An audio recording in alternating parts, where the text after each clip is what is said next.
morning. Too bad Birdman's not here. Birdman. Good Wednesday morning. Oh, let's see what's new. There's been some new stuff going on overnight. The president's posting. But it's kind of a little odd because he's saying talks are over, pretty much done. It might be time to go back to the power plants and bridges again. But let me just get everything sorted here. But good morning. It's like, here we go again, maybe. Maybe he's had enough. I hope he had enough. I was saying that last night. Some people take it more time to say, that's enough. Maybe he's at that point. That's enough. Enough talk. It's not going to happen. It never was. Not with this regime. Not with these lunatics. They're irrational. Never made sense to begin with, so I'm not surprised. I don't think anybody's surprised. It's like, what took you so long to realize that there's just no way you could just deal with them? I'm like, yes, and hello on Facebook. Yes, I'm watching Facebook. Good morning, yes. Candace. And hello on... Oh, I gotta mute this. Facebook. It always unmutes. There we go. Let me make sure YouTube is muted. Very good. Okay. Let's start digging in early in the morning. It's 8:30. It's not that early. Is it? I don't think so. All right. Let's just start with his Truth Social posts. But there's responses coming from the other side. So I'm just going to share it on the screen because it's a couple. That is important. These right here. Let's go to this one first. What is that? Oh, that's Skundra. What? Please do, because I have none. Iran's military is a complete and total mess. Much of it, like their Navy and Air Force, doesn't even exist anymore. They have been completely defeated. Iran is all talk and no action. The bully of the Middle East is dead. They've taken too long to negotiate a deal that would have been great for them. Now they will pay the price. Oh boy. Is that talk of now he's tired of it and he's done and fed up? Alexa, stop. Could that be it now? He's done talking, negotiating? But there's a catch. Over here, the fake news media refuses to report how effective the U.S. naval blockade is, the most successful blockade in the history of naval warfare. Nothing gets through unless we want it to. It is a steel wall. Yeah, talk about the Chinese tankers getting through. Iran is doing zero business. That's not true. That's not true. Because they're still getting tankers through from China, going to China. There's still tankers going to China. So it's not zero business. Not paying their military or any of their bills and quickly becoming a failed nation. Lots of oil is getting out, supposedly by us, our security forces, like not escorts, but providing cover for them to get through. That this is what he's saying. He exaggerates a lot of the time. But the point is, the other one, it looks like he might be fed up. Finally, it looks like he's reached the end of trying to negotiate with Iran. I hope so, because he might say this today, and then he'll say, Iran got in touch with me. They're desperate. They're begging. They want a deal. We're going to still work on the deal. So you take this for whatever, because he could decide something else in 3 hours. But this is the latest that's going on with him. But the other side is not so much agreeing with this. They're claiming, and they lie, they constantly lie. He has basically announced the end of negotiations, now it seems, which is funny because a source told me that it was actually Iran that informed the U.S. a few hours ago that negotiations cannot continue in good faith due to continued breaches. As expected, no deal is possible with such people. Back to the battlefield. So they're claiming Iran told through mediators that negotiations are done, and now he's flipping it to make it sound like he's done. So depending on who the hell, you get it from. Now, I believe our president all the way more than the regime. But this is the back and forth stuff that's going on.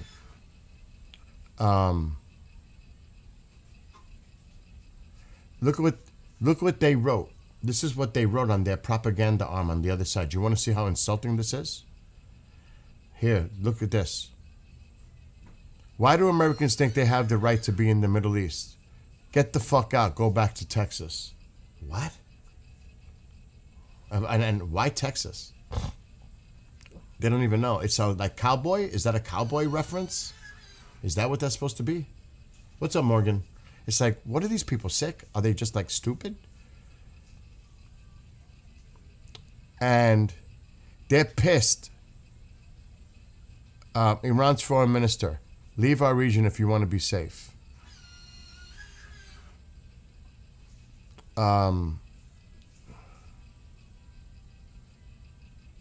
It's just crazy.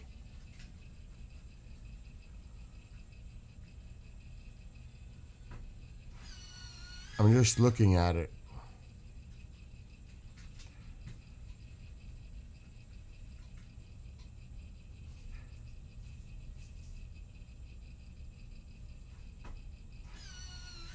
The Iranian's deputy foreign minister, that's the other guy you see sometimes making statements, stated that in the light of last night's developments, there must be at least a minimum positive atmosphere to negotiate, which there currently is not.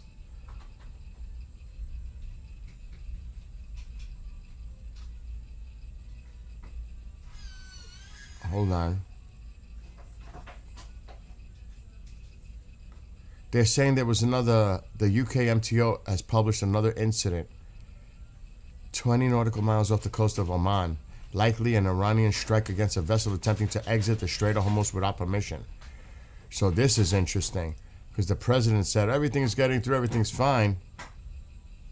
Well, it looks like another oil tanker was hit. So I don't know what to believe. I just don't. And then there's a video associated with. Remember, this is the other side putting this shit out. But look, I don't know the credibility of this, but this is allegedly the video of the tanker. I don't know. So he's saying all the ships are getting through. Meanwhile, Iran struck a tanker that was trying to get through. Take it for what it's worth. I'm just saying, it's like, I don't know what to believe anymore. Nobody's seen the Mouse Jr. But he said he would be willing to meet the Mouse. Rubio, during a hearing, alluded that the Mouse is alive. So it looks like he might be alive, but he's so hidden deep in a bunker somewhere. And they're sending couriers back and forth, allegedly. Who knows? Is he cardboard? Is he real? God only knows. But I think the basis of everything that I'm covering right now, that I've been discussing for a few minutes, well, he could change his mind because he changes his mind every freaking hour. It looks like the president may be fed up with trying to make a deal with Iran. Though, a couple of days ago, he said a deal is 2 or 3 days away. That's what I mean. It's like one day it's this, the other day it's this. I don't know. I'm just as confused as everybody else. And yes, other people will say, oh, this is part of the game plan. It's the 4D chess game. All that. We know how that works. Because if you're a diehard supporter, the man is brilliant. It's a plan, But from the majority of other people looking at this, it's confusing. It looks weak, misleading. He doesn't know what the hell he's doing. One day he wakes up, rolls on one side of the bed, it's this way. The other way, It's nothing, so who knows? I hope that he knows that dealing with terrorists and negotiating with terrorists is done. That's not even, doesn't even make sense. You cannot negotiate with these people. They only stand one thing: force and violence, sadly. It's about time. Stop trying to make a deal with these insane people. They're not rational. That's it. Enough. Enough. Do what you got to do. Period. So we'll see. But the latest statements by him, posts, not statements, posts, let's see what happens. Look, they've taken too long to negotiate a deal that would have been, he's past tense, that would have been great for them. Now they will have to pay the price. So he's saying in past tense, it would have been a great deal for them. And now they'll have to pay the price. That's the way I'm reading into it. Yeah, and a lot of things you really can't take literal, or he'll say the same thing over and over 50 times, or even 1,000 times. Their Air Force is done, their Navy's done, they're defeated. You know, he says that over and over and over again. But the main gist of that comment right there is the bottom part. That last sentence. They've taken too long to negotiate a deal that would have been great for them. Now they will pay the price. I don't blame him for being pissed, Candace. I don't blame him. But he's not stupid. He knows that they're playing him. Delay. He's mentioned it. They've been doing this for 47 years.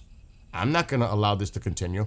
And I think, you know, the people around him, the J.D. Vances, Witkoff, Kushner, who knows, maybe Rubio, who else, have been trying to push diplomacy, give diplomacy a chance, give peace a chance.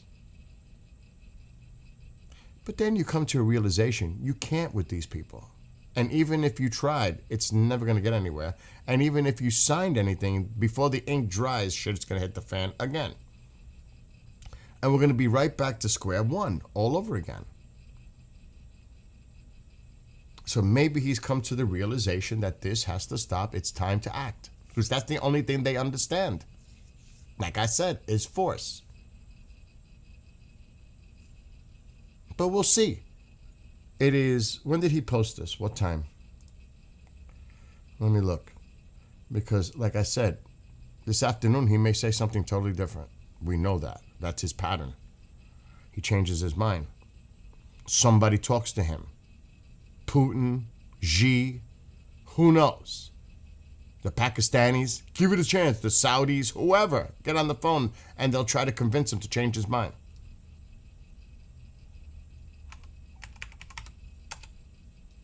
So it's time. It's been time. It's overtime. And then people say, oh, he's going to do this right before the 4th of July or during the World Cup or before his birthday or before the UFC. He's got to do what he's got to do. I mean, that's just ridiculous. He did it at 7:03 this morning, that post. So that was like a little over an hour and a half ago that he posted that. So we'll see what he says this afternoon. You know what I mean? Lorenzo, what's going on? There's a real possibility that a new war will be waged against Iran. Yes. He said that to Channel 13. He posted about it. I think he's done. I think he's fed up.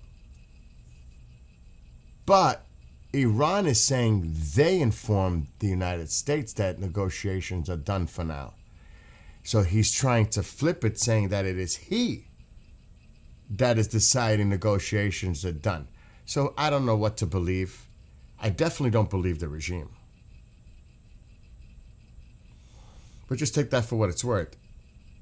Hours ago, allegedly, the regime informed the Pakistanis or mediators to get to the United States that for now deals are off.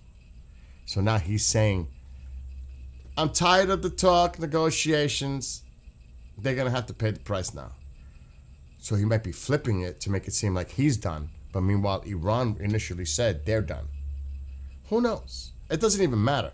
Because it doesn't matter which side did what. The point is we may see military conflict, like major escalation, occur really soon.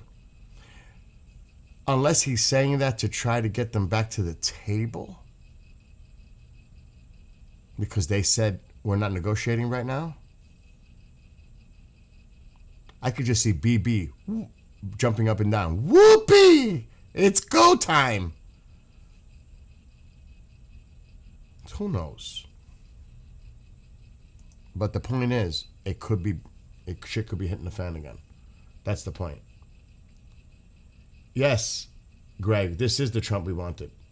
Yes, not the one we've seen the last 2 or 3 months. Agreed. Wasn't Wednesday kind of a deadline too? No, he said a couple of days ago the deal was going to be done by 2 or 3 days, by Friday. So I don't see it. Are you talking about the ceasefire? The official ceasefire extension? But then he said that there could be a deal in 2 to 3 days. That's why he told Israel to stop, back off Beirut, Lebanon, all that.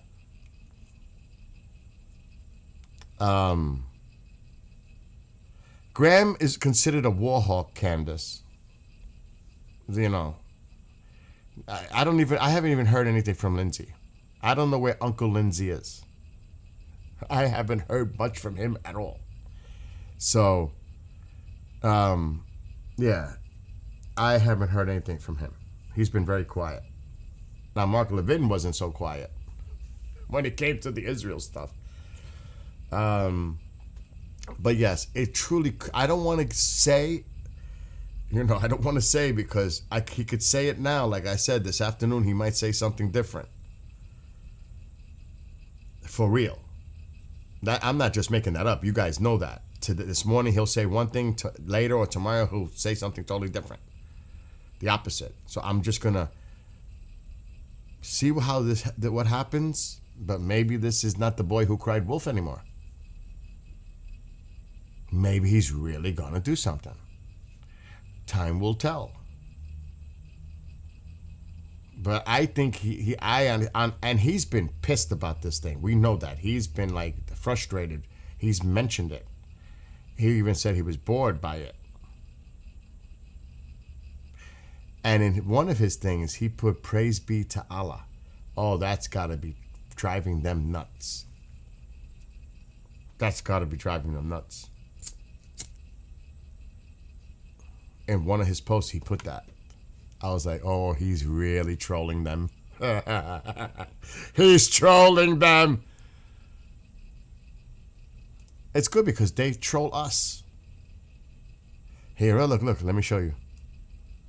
This was an hour ago.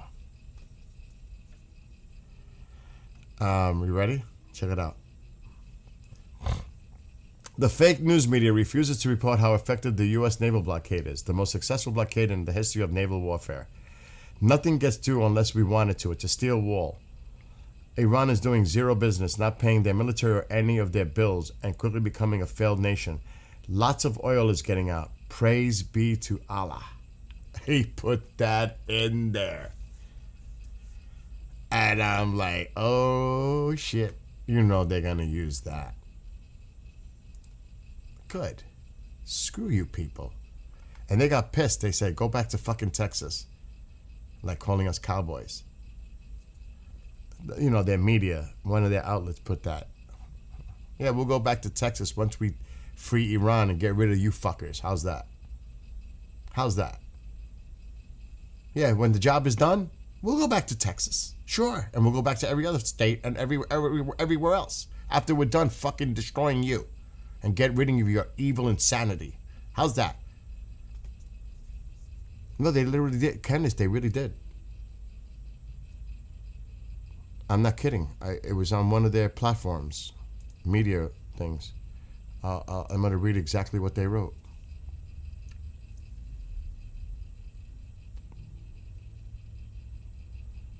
Hold on. Why do Americans think they have a right to be in the Middle East? Get the fuck out. Go back to Texas.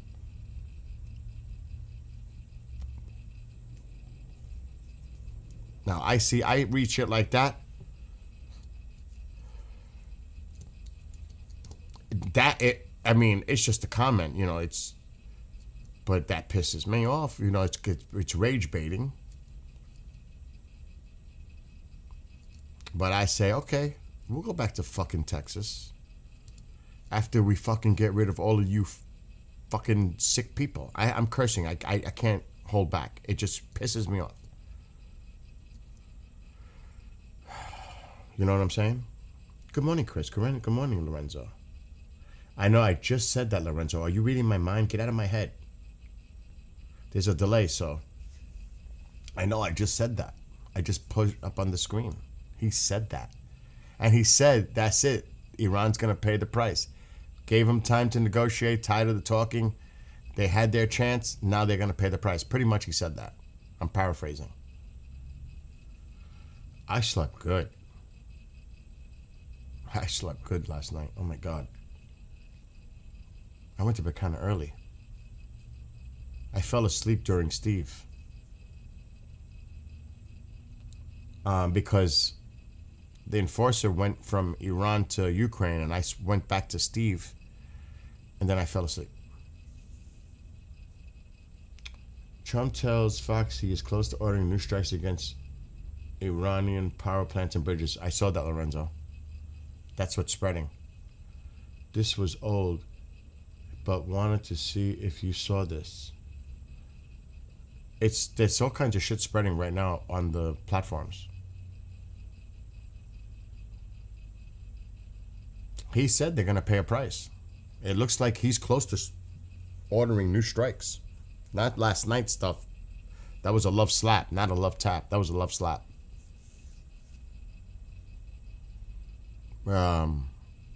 So who? God only knows. I hear you, Candace. All right, hold on. So Israel is saying they struck Tyre, Lebanon, in the past day. 6 Hezbollah sites used by the terror group. So it looks like the IDF is not letting up on Lebanon. This is what they just released.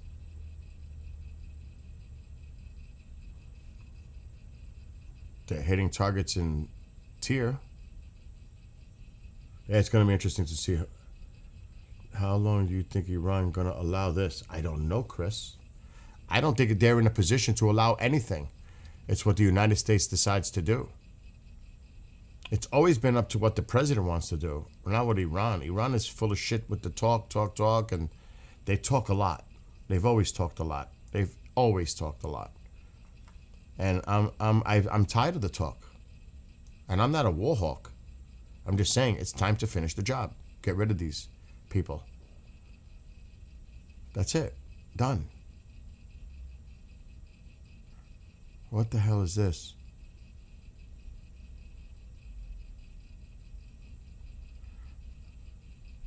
Oh, it looks like there was an assassination, maybe attempt on a vehicle or... Yeah, in Lebanon.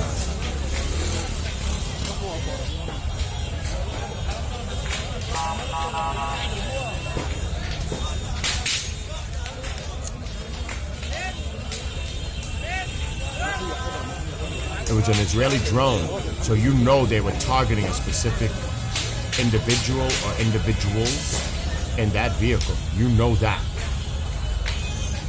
And this is the kind of shit that we got to do in Iran, which I know the Israelis have already done in Iran by using drones and taking out targets and when things were going off. And that's when we had chaos going on, and we have to get that chaos started again to help the people of Iran. So yeah, this happened in Lebanon, a coastal city. The coastal city of Sidon. So this happened. I wonder who they were targeting. Obviously, it's probably commanders of Hezbollah. Somebody in Hezbollah. A high-ranking officer, I would think. I don't know about Trump being strategic, Richard. I don't know about Trump being strategic.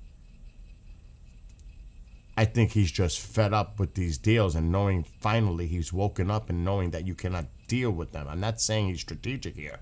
I'm not giving him that much credit, to be honest. I think Iran, because the information coming out is Iran notified the mediators that they're not going to negotiate right now. And he flipped it saying, I'm done talking. It's time for them to pay the price. Because they came back, because he said a couple of days ago, a deal is 2 or 3 days away.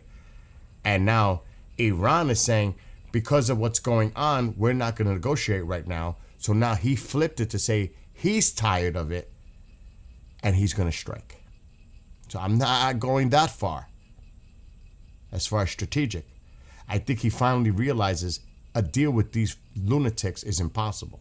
I'm not saying this is strategic. I won't go that far. But the point is, finally, he might take action. Despite the World Cup, despite the market manipulation, despite the upcoming UFC, despite the 4th of July, despite his birthday coming up, despite all that. I will not go that far, though, because it should have been, this. First of all, strategic ceasefire never should have happened. That was a strategic blunder. Because the reason that ceasefire was put into place, because he said the strait will be opened, and it never did. Strategic blunder. Ceasefire should have never happened. Because there were people in the administration pushing diplomacy. That's the facts of the matter. Not strategic, facts. Who they are, we probably can guess who they are. I think they finally realized negotiating with these people is impossible. They're terrorists. No deal is going to stick with these people. You cannot trust them. You could never trust them. And maybe they're finally smelling the coffee and saying, we got to do something. That's what I think. That's just my opinion. That's just me. On the other side, the flip side, it could be coordinated to get to this point. Like I said, that's giving a lot of credit where we have no evidence of that. But it could be happening. And now we got to see. Israel seems to be turning up on Lebanon. We got to see. Because he said this stuff in the past. And then he'll say this afternoon, Iran contacted us through mediators in Pakistan. They're begging for a deal. He might change his tone this afternoon. Iran is now begging us to come back to the table after he said this. It could flip in a second. So we just got to see how this plays out. I'm just looking at it in a realistic way. This is not political. It's just looking at it objectively and saying he could change his mind this afternoon. Well, I just got a call. I just got contact through the Pakistanis that Iran is begging to come back to the table and make a deal. That could easily happen this afternoon. It may not, but it could. But I understand your point, Rich. I do. And I get it. And I hope what you said is right. That's what I've been hoping since the beginning. I hope you're right. Because it sure hasn't looked good for the last couple of months. First of all, you don't negotiate with terrorists. A terrorist regime. They cannot be trusted in any kind of negotiation or deal. So this has been long coming. And it's about time, if it happens. Because he's saying it could happen. He's hinting that it could happen. Doesn't mean it's going to happen. You know what I mean? So we just got to wait. Well, he always... The PSYOP goes back and forth. He's playing mind games. They're playing mind games. If that's how we want to do it, it goes back and forth. That's part of it. You would hope that somebody's doing that. What I like what he's doing is trolling them. That's what I like, the trolling part. Of course he's going to play mind games. They both sides do it. Both sides put out propaganda. Both sides put out rhetoric. Both sides play this game. Not just him. They do it too. It's part of it. You would hope that there's mind games involved. Because if it wasn't, then it'd be even scarier. So, again, that you would expect that to happen. Not that, wow, he's doing it. No, I would hope he does it. And he's not naive and gullible that he's not playing mind games. That would be scary. So it should be that he's doing that. Let's put it this way. I definitely feel more comfortable him doing it than Biden. I don't even know Biden can play a mind game. I don't know if he could play fucking checkers. Being honest. In comparison. I'm just being fair. I'm not saying that to slight. I pray for everyone, and I pray for their health, all that. Regardless if we like, dislike, it's still the president, and I know people hate. I don't like to use that word. I still pray. I pray for Biden. I pray for his family. I pray for his health, period. Because I'm not one of those type of people. But again, at least he's dealing with this and not somebody else. I'll say it like that. You know what I mean? Out of respect. But I get what you're saying, Richard. I get it. I get it. All right, what's going on here now? JC says, heavy games, Richard. Almost 100% chance a claim is made today about a deal being close. See, that's what I'm concerned about, that he'll flip. Because somebody's going to call him. The Saudis, whoever is going to try to convince him not to do anything. Because they've done it so many times. But there's a point where he's got to say, that's enough. Enough is enough. And maybe he's reached that point. Time will tell. I don't know. None of us know. It's up to him.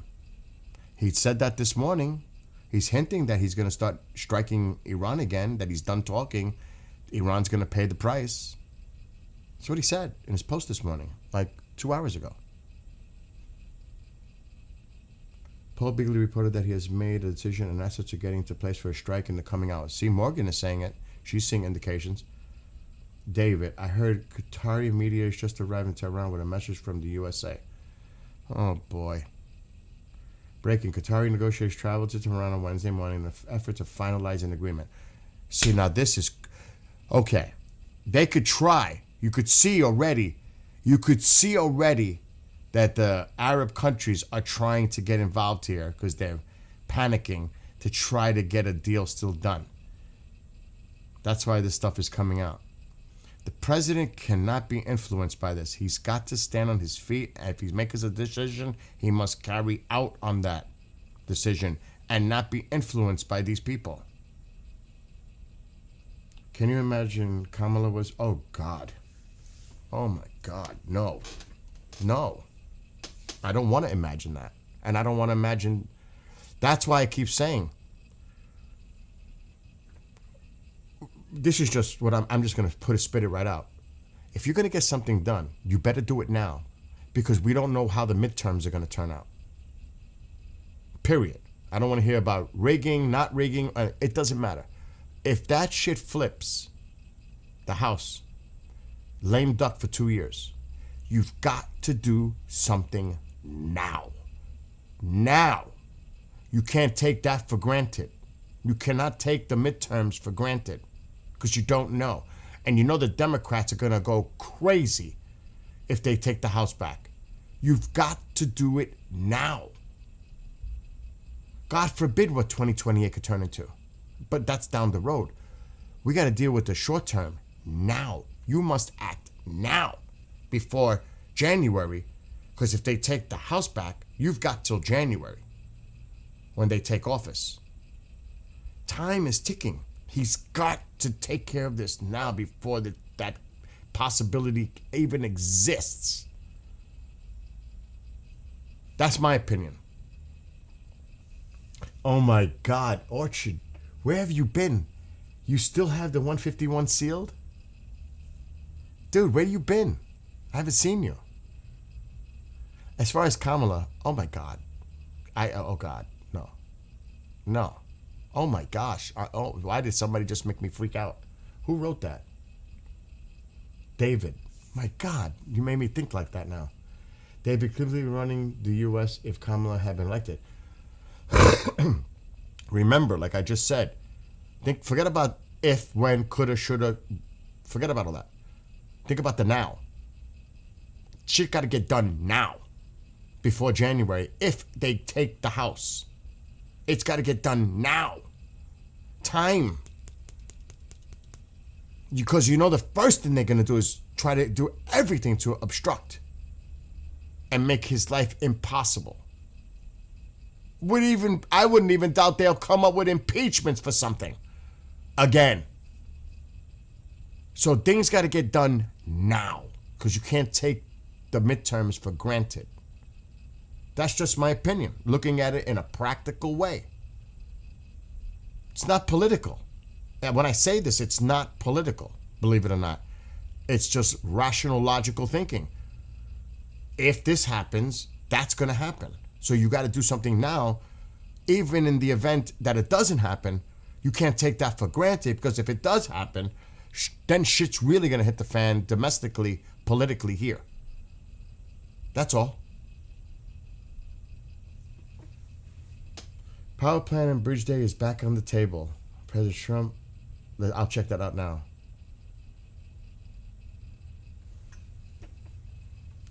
I don't know. I don't know if Susan Collins is vulnerable by this guy. I don't know. I don't think so. I don't know. I don't know how to gauge what's going on up in Maine with this dude. Planter, whatever his name is.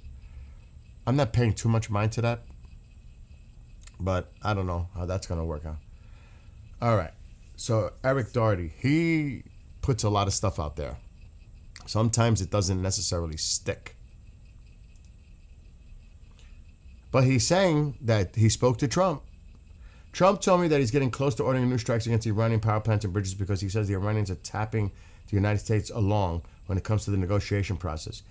And it's true. It's true. That is true. He says the bully of the Middle East is dead. Is that the main mouse or the little mouse or the country as a whole? The bully of the Middle East, Iran. I think he's saying that Iran as a whole is dead. And he told me I may keep going when I asked him about a possible response to the Iranian missile fire that targeted U.S. forces in Kuwait, Bahrain, and Jordan overnight. That's another thing. This has to stop with them trying to attack our bases.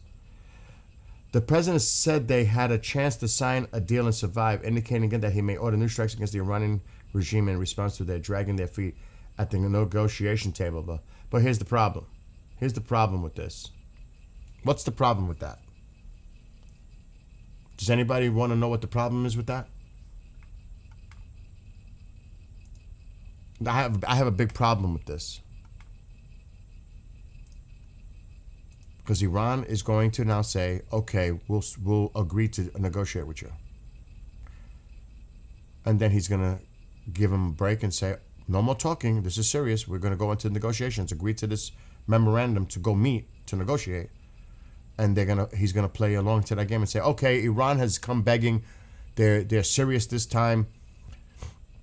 They've agreed to meet the memorandum of understanding, and we're now gonna start negotiations.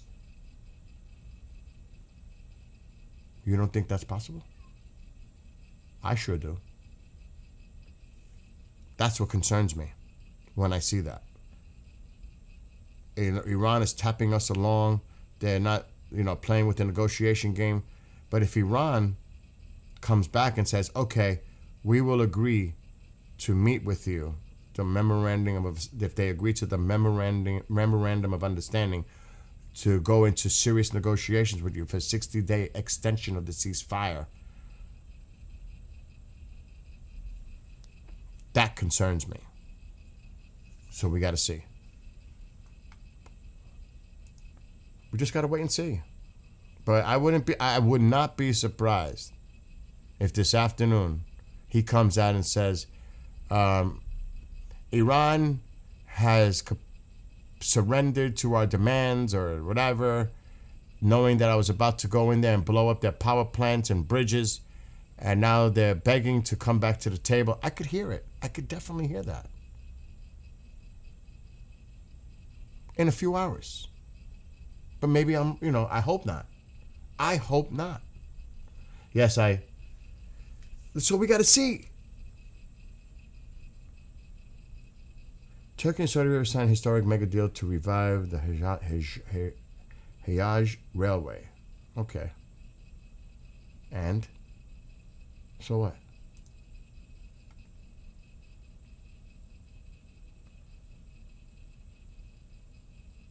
Seven minutes ago, we know this. The U.S. regime, the foreign minister said this, the U.S. regime, in the first minutes of Wednesday, June 10th, 2026, under the pretext of the crash of an Apache helicopter belonging to that country's terrorist army over the Strait of Hormuz on Monday night, carried out brutal attacks against areas in southern Iran. In response to the U.S. military aggression against Iran and the clear violation of our country's national sovereignty and territorial integrity, the powerful armed forces of Iran, in exercise of the inherent right of legitimate defense, severely struck U.S. bases and assets in the region that were the origin of these aggressions. Did they severely damage?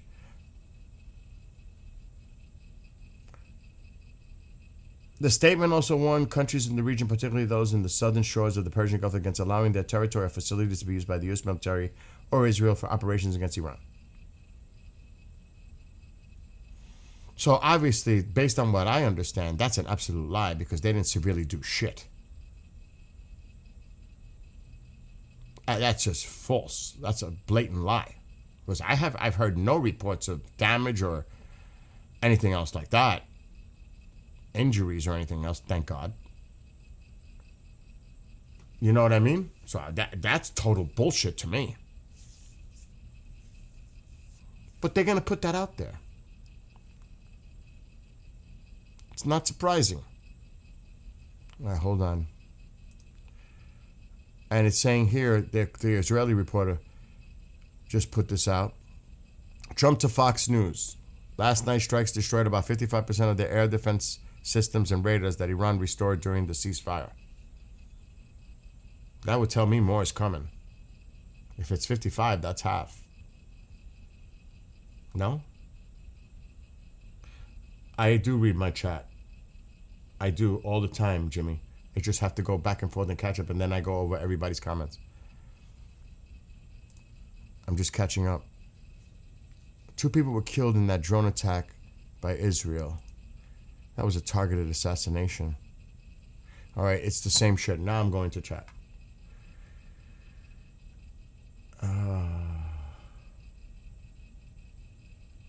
Suppose Iran will end up to be a secular nation again.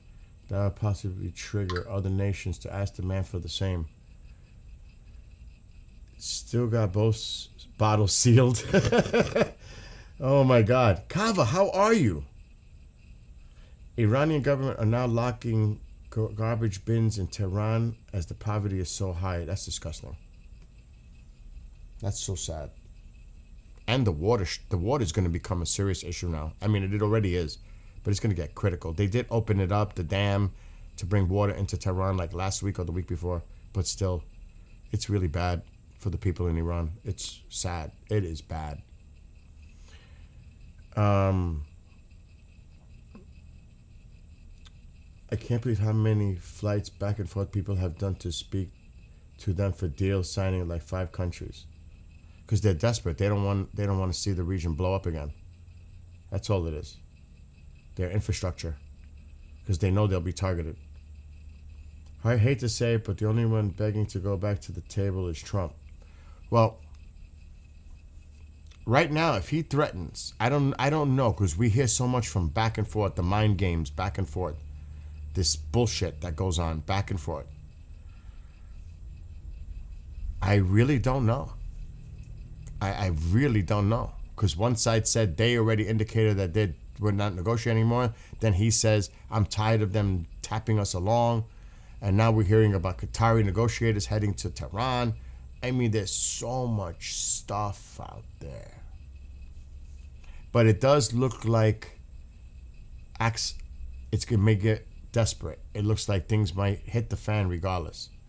But I would not be surprised. He says this afternoon Iran has contacted us through mediators that they're begging to come back to the table because they know I'm about to hit them and destroy them. You know, I wouldn't be surprised if we hear that later. I wouldn't. Oh God, Trump said that he will end this evil, crazy Islamic regime. He's always keeping his promises, so I don't doubt him. Well, tell that to the Iranian people right now, what they think. Honestly, they're frustrated, they're concerned. He tried though, but again, it didn't work out so well trying to get the weapons to the people in Iran, and those people kept it or sold it. So that didn't work out too as far as strategic. That was a big blunder. The Persian Gulf itself, the Strait of Hormuz, was a major strategic blunder. Not going after the fast-moving boats and saying we didn't consider them a threat, so we didn't go after them, that's a strategic blunder. So there's been blunders here. Big-time blunders.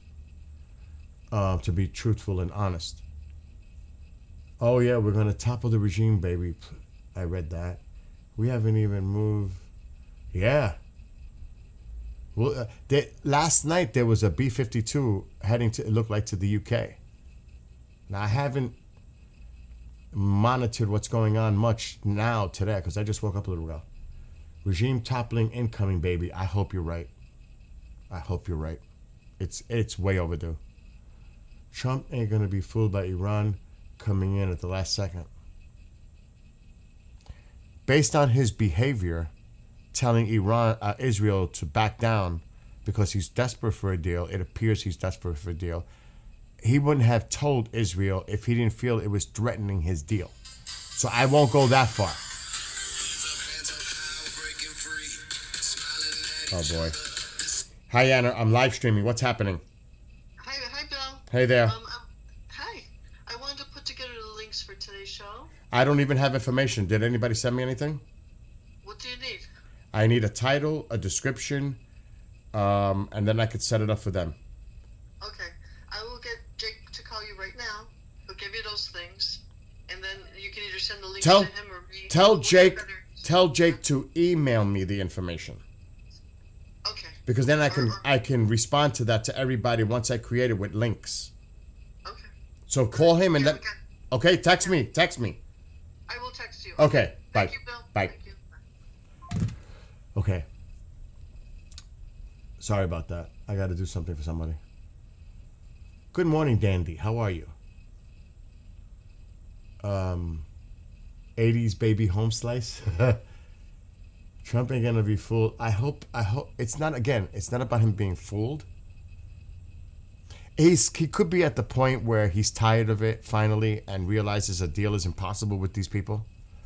But when he starts doing the things he was doing with Israel to back them down because he was pissed off that it might jeopardize his deal that was up in the next few days, that tells me he still would like that deal to happen.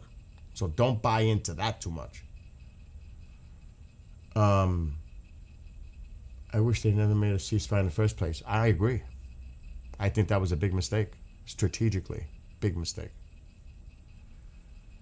Just a suggestion, check out both images of Mike Less and Sean Ryan. I will check it out. Good that you're hanging in there. Again, this is to look at things practically, objectively. Not politically. Look at it practically, objectively, what's going on. I guarantee that if they said they're going to sign the memorandum, I'll bet my house on it. If they say we're going to agree to sign the memorandum of understanding to meet with the United States, he's definitely jumping in on it. Definitely. The strait gets open immediately. The blockade gets lifted. Are you kidding? You gotta remember, it's also about market manipulation. You think he wants to do this? What do you think?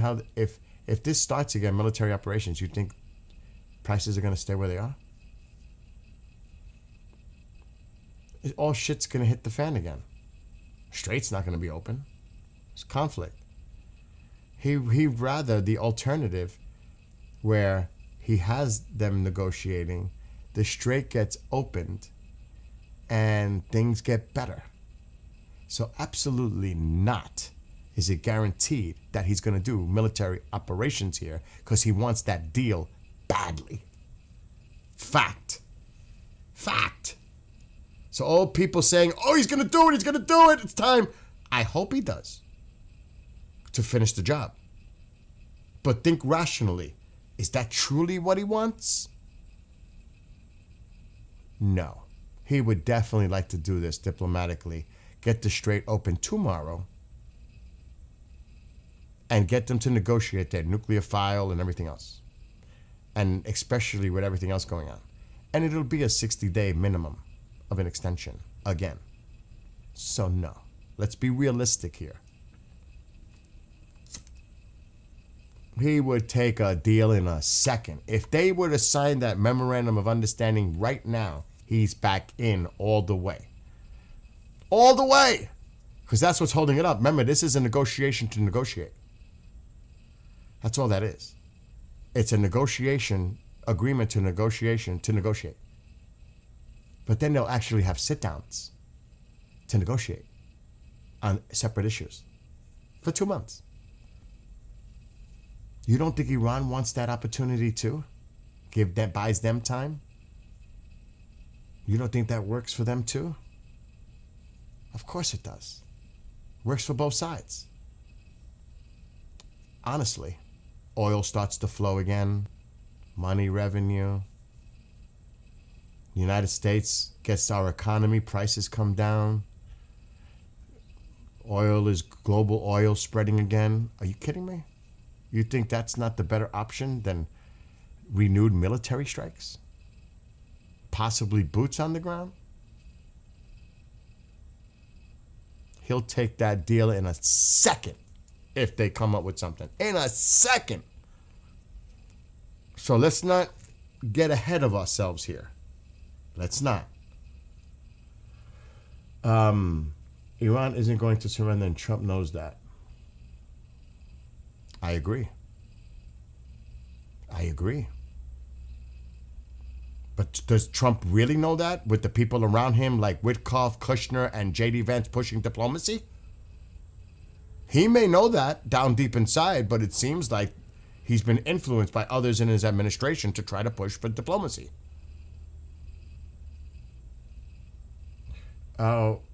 We, the U.S., are on our heels. I don't believe a word he says. Okay. If we're going to talk about mind games, this could be part of the mind games to drive the Iranians to seriously come to the table. Who, God only knows what he's thinking. I will say this.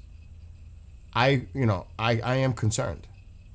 And I'll tell you this. There needs to be a law. There's a minimum age for presidents. There needs to be a maximum age for presidents.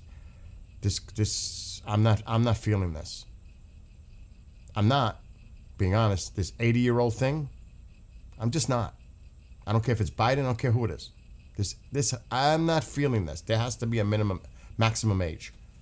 Really. It's a human condition. I am concerned. Because it almost like you're hearing someone speak like a child in a playground at times. The rambling, the repetitiveness, like being senile. It is concerning to me. Talking like a middle school or a junior high person as president of the United States. And I'm not saying that to be insulting. I'm just saying it. We have to look at this in reality here.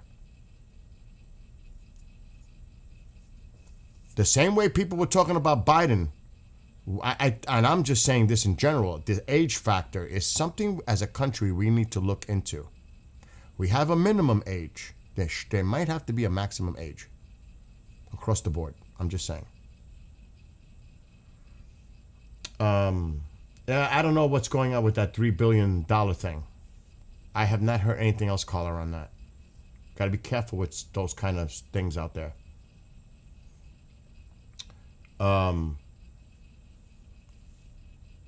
That's a very fair and interesting observation. Alexa, what's the minimum age to run for president? It's 40-something, I think.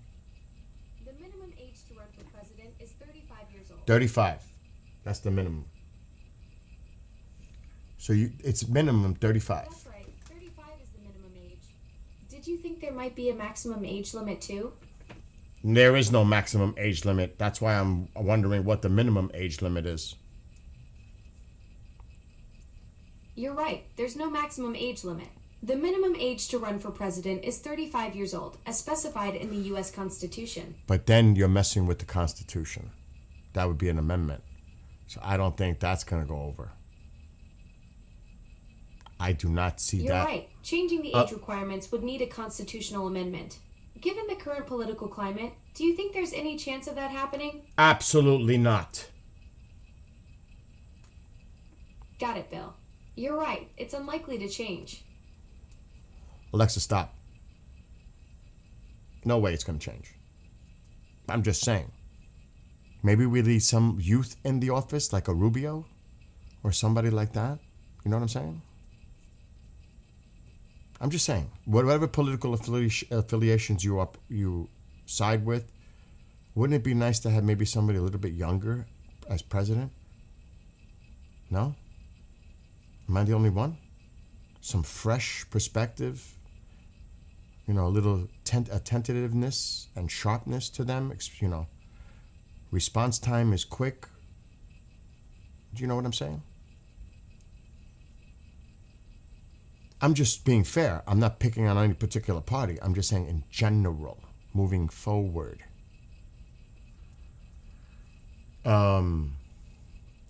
He knows that the MOU won't get the straight opening it was basis of a ceasefire, and look what Iran did. And that was a strategic blunder. He thought by starting the ceasefire, the strait was going to get open. That was the assumption made. Remember, that was what was said. The ceasefire is going to go into place and the strait will be open, and Iran never did. Remember that? People have short-term memories. That's why the ceasefire was implemented, to get the strait open, but it never did. Iran didn't do it. He said they were going to do it, but they never did. Short-term memory. So you're right, Jimmy. As long as they still have their own teeth, it should be fine. Oh, Gitmo, by God! Iranian president, here we go. What's the Iranian president saying? See, all these people need to be eliminated. All these talking heads, everyone you hear, eliminate them. Israel will do it. It is impossible to force a nation to surrender through air power and bombing. They have not been able to force tiny Gaza to surrender for 3 years. They will not be. This isn't Gaza. That's Israel. This is the United States. What are they talking about? What is he talking about? So he's trying to compare Gaza to Iran? Able to force Iran either, and we will definitely not surrender. So it looks like negotiations truly might be done.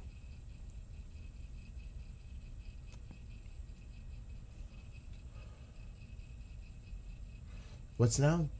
The dude. I would say 50 years old, Gen Z, too much woke. Well, that's a whole different topic. The dude. And that's something to look down. I would say look at 2045, like around then. Oh my God, things might change crazy. Not necessarily right now. 30, let me see, 28, 32, 36, 40. Yeah, by 44. If you think things are crazy now, think what might happen in 20 years. As the older generation is no longer here, and the new generation is now in that middle age, older sector, and God only knows what comes after. Oh, that is something to be concerned about, the direction of the country as a whole. But now we're way down the line. Trump is crippling the regime economically, and that's the best thing without military intervention. Yes. But a lot of the information that you're getting is not accurate, because The Chinese are still getting oil flowing through their tankers to China. There's still stuff going on in the Caspian. There's still trucks and railway systems being used for Iran. So it's not like Iran is completely cut off. We might be told that 500 is costing them 500 million a day. And even Tusi said the drugs. They're making money on drugs. Drug trafficking. So it's not like they're completely crippled. They still are getting money. It's a small sliver compared to what they're used to getting. But it's not like they're completely decapitated economically. They're not. So we have to make that clear. It is definitely not 500 million. But they're still making some. It's a very, very small fraction of what they were used to making. But they're still getting income. They're still making revenue in other ways. So, yes. And the regime was already economically crippled before this all started. That's why people went out and protested in the first place. They were suffering economically in Iran before this even started. In late December, when this all started, they were already economically screwed, to say the least. So this is just adding to it exponentially. But it's not like they weren't in an economic mess before this even started.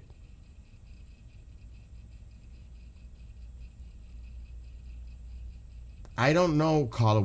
I don't know. That's going to have to, I haven't heard anything more about that $3 billion unfrozen asset that allegedly Abu Dhabi flew on a plane $3 billion to Tehran. And I said, I don't believe it. I said it yesterday, I don't believe it. Until I see further evidence, I don't believe that. It's propaganda. But it may take more, investigating to see, because that just was weird yesterday with that $3 billion, that the United States unfroze thawed out some assets in the UAE to allow the UAE then to get access to that money to send to Tehran to hold a ceasefire between Israel, Iran, and the region. In other words, paying blackmail money. If that's true, that's a bad thing. But I don't believe it. I don't believe it. That was crazy when that came out. But that might need more digging. Because if that's true, that's really bad. But I don't believe it. Personally, I don't believe it. I need more evidence than that.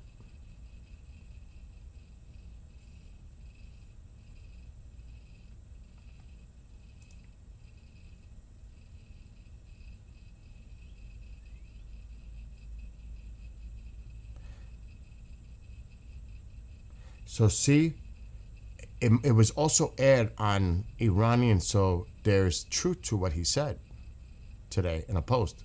Look, he talked about the blockade and they can't pay their military. Well, look, Trump's claim that Iran is struggling to pay its military echoes remarks aired in recent days by Iranian state TV commentator, who also said the Islamic Republic was facing difficulty paying its military forces.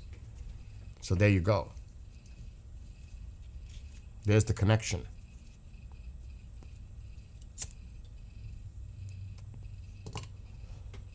So, interesting, huh? Oh, God.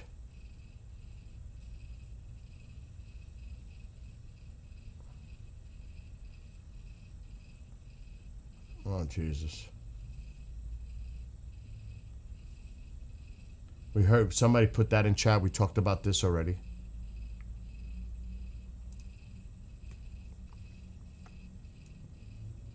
That's all they do is condemn. Saudi Arabia condemns Iranian attacks. Stand up and do something. Finally do something.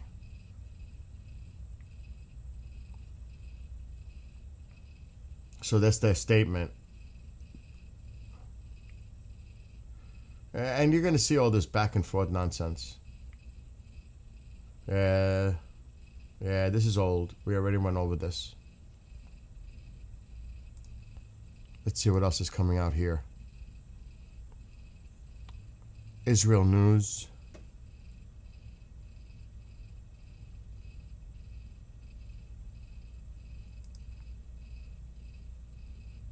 They're repeating the same thing. Nothing new. They're repeating what we just saw on the screen. The other media outlets for the other side are quiet right now. Yes. And that's another thing what Candace on Facebook is saying. Good, now take out the regime. I wrote songs on that. It's go time. Let's go. Let's do this. Good, now take out the regime, take out funding for the proxies. She mentions Houthis. That's another thing we're going to have to address. We're going to have to clean up too. Because it's just not the head of the snake. We're going to have to do some cleanup. If and when Iran, the regime falls, let's just say, it's time to clean up other places in the world. It doesn't stop with Iran. You got to get rid of the entire cancer. That's just me, though. I'm going after the Houthis. I'm going after every terrorist faction in Iraq, Syria, Lebanon, Africa, Asia, here. It just doesn't stop with Iran. Because it'll just metastasize and grow somewhere else. That's just me, though. We have to go after all of it. That's just me, though. Let's see what you guys are writing. Writer, I saw Trump's post. Is this man finally going to stop talking and finish the job? I don't know. My emotions have been driven up and down by things he says, and I get all like amped up that something's about to happen, only to later in the day, and this has happened numerous times. We've been doing this for 6 months. Only later in the day for him to come out and say, well, they're begging for a deal and it's serious this time and we're going to go into negotiations. So I wouldn't be surprised. It's happened many times before. This is Groundhog Day. Maybe. Again. For the how many time? So I'm saying be careful. Because this could be a mind game to try to draw them back into negotiations seriously. And they are in a state of desperation themselves. Like Richard said, their economy is crippled. But you're not dealing with normal, rational people here. They are willing to martyr themselves and die for their cause, for their jihad. So it's a little different. We're not dealing with rational people here. That's why a deal with irrational people is not possible. Just logically, you cannot have a deal with people that are irrational. It's illogical. Doesn't make sense, right? So we shouldn't even be in this situation. We shouldn't even be talking about this. We should have never had a ceasefire. We should have never allowed the Persian Gulf to be held hostage, the Strait of Hormuz. We're only here because of certain things, conditions that led up to this point. Otherwise, like somebody mentioned about strategic, this was a strategic blunder on a massive scale, allowing that strait to be held hostage. We knew that going in. Well, at least we should have known that, but it happened. And that's why we're in this stalemate, deadlock, quagmire, because they fucking allowed them to control the strait and threaten the shipping. That is a strategic big blunder. We would not be sitting here right now talking about a deal or the strait or any of this nonsense. The only cards that Iran has to play, if things would have happened and prevented this from getting to the point we are right now. So major strategic blunder. That's why I'm careful. I'm not giving too much credit because there's been a lot of things that happened leading up to this that were no bueno. No bueno. It's very easy to be an armchair quarterback and look back, coulda, shoulda, woulda done this. Anybody could be critical. It's easy to do that. But at the same time, you have to identify where we're at right now and what could have been prevented from this even happening if they would have done things certain ways. Remember, in April, first week or second week of April, he posted, "We did not consider their fast-moving ships a threat, so we didn't go after them." Well, what the hell you think is the ones that are terrorizing shipping? Not just that, of course, they're drones and missile threats and all that. It's more of the threat than the physicality of the threat. It's more the threat itself. No ships want to take the chance. They're saying ships are not moving through now. That's what they say. So, you didn't consider this a threat from day one? You should have wiped it all out. Everything. Not just their big ships, but the little ones too. That's a blunder. That's a strategic blunder. To be real. You know what I mean? Yeah, I saw that Turkey's trying to be a major influential power in the region and standing up for the Muslim community. That's why they're doing what they're doing. They're trying to become a very big-time influential player in the region. That's why they're doing that. It's kind of quiet right now, but that could be the quiet before the storm, if a storm happens. And good morning, Amir. So, why did Carter want the Shah removed? And there were others. It wasn't just Carter. There were others involved. That didn't work out too well, did it?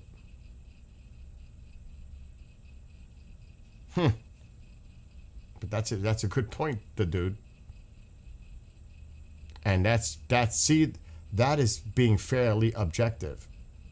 We wouldn't even be in this mess at all.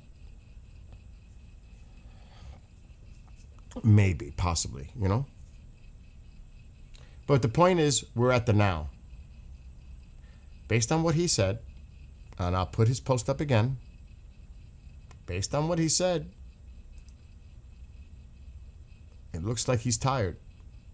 But is that a mind game? Throwing it out there? Because he knows the Iranians are seeing what he's posting, obviously. Everybody else like us. Is this part of that mind game thing to try to draw them back? Or is he really meaning it this time? Hard to tell. But that's the whole point too, to have everybody guessing. That is part of the strategy, right? That was at 7 o'clock this morning, Eastern. So almost 3 hours, 2.5 hours ago. So read it. They've taken too long to negotiate a deal that would have been great for them. Now they will have to pay the price.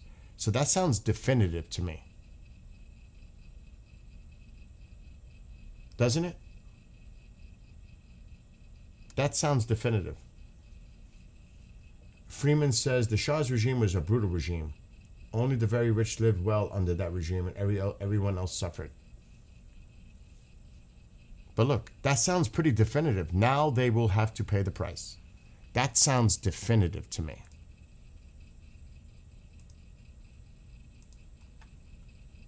That sounds like he's fed up. He's tired of the talking, being delay. The game. But now we see what happens. As definitive as that appears and sounds, I cannot sit here and say something is definitely happening. Because I've seen this kind of talk before. Maybe this time is different. But we've seen this language before. We've seen this rhetoric before. Is this time different? Maybe. But even as definitive and as in the appearance that post looks like, I am still not sure that it is.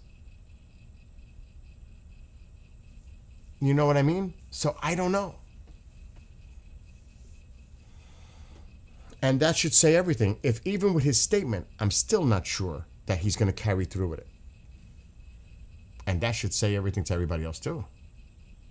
But it can be interpreted as a mind game that he's telling Iran through his post, I'm about to hit your bridges and your whatever.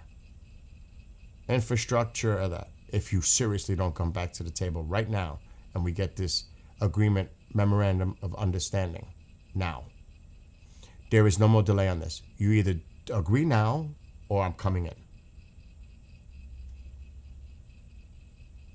No? So who knows? Time will tell today. See how the day goes on. Yeah, that's true, Thomas. I've said that a few times.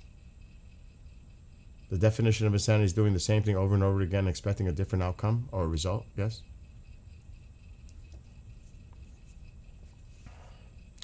I don't know. I mean, Iran is always they've always talked defiant. They've always talked with their rhetoric. But, I mean, it eventually has to come. They don't care about their people. That's obvious. They only care about their own survival. I don't even think they care about the regime followers, the 3 or 4 million of them in Iran. Because they'll throw them to the side just as fast, too, as long as they survive. What the heck is going on? That's a lot of stuff going on all at once.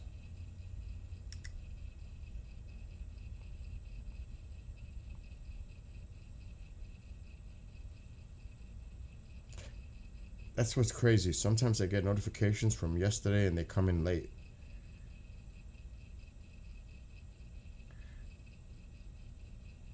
Inflation went up. It's up to 4.2 now. It went up to 4.2 in May.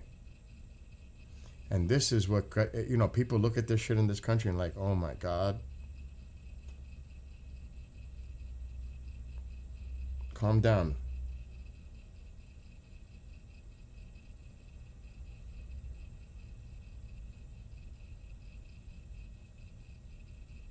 Third straight monthly jump that inflation went up.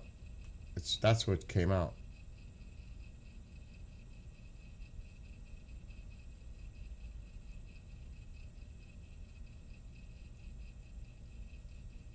At least that's what's being reported. That was multiple things on the economy. That's what came up on the phone. Getting back to this.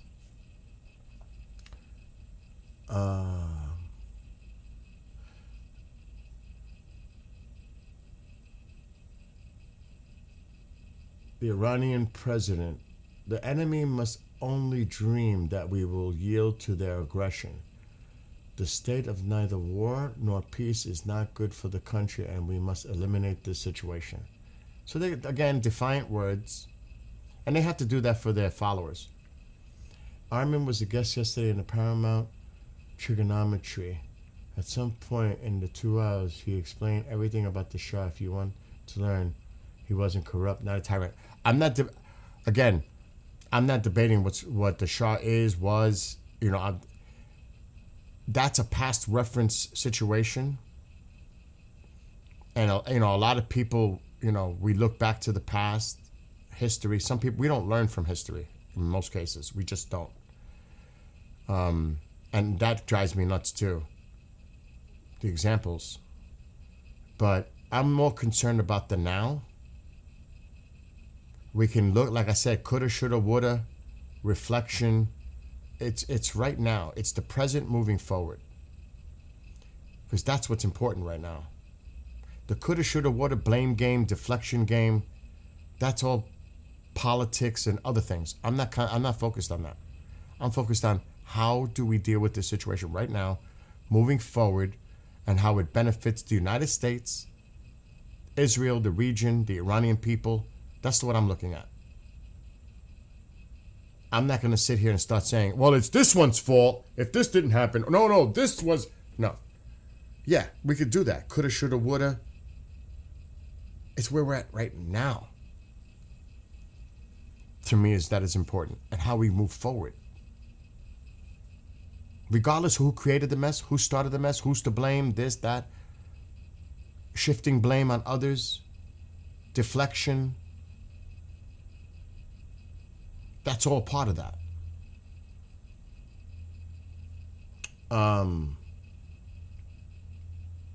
You know what I mean? I'm just saying. Okay, I totally got distracted. So the other side is not putting videos of their drones striking Israeli vehicles and soldiers. Oh, here we go with the Tycho thing. I gotta start with this now, early in the morning. Here we go. Yeah. I don't know. Where is he? I'll go look for him. He's probably under the bed or on top of the... I'll be right back. I gotta get coffee anyway. I haven't had my coffee. Chat amongst yourselves. I'm not talking to you, but I'm talking to somebody else.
But getting back to what you guys were saying with Carter, the United States doesn't have a good history of trying to cause regime change or getting involved geopolitically.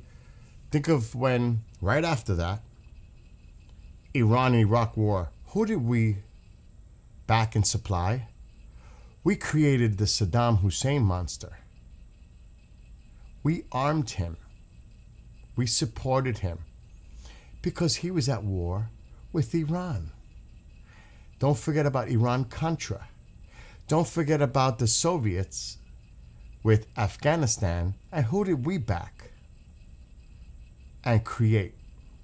When the Afghan rebels, the resistance. So that's just to name a couple. So we get our hands involved in situations. It's not just Carter, it's others. It's many administrations that play this game. Even going back to Vietnam. So they all have a hand in something, and not all the time does it necessarily work out well, does it? So we built Iraq up, Saddam, to fight the war against Iran, our enemy, especially after what happened at the embassy. And we built this guy up. We created the monster. And again, don't forget about Ali North, Iran-Contra. And again, like I just said, the Afghan support, the resistance. Well, enough said there. So there's blame everywhere. The blame game is part of the political game.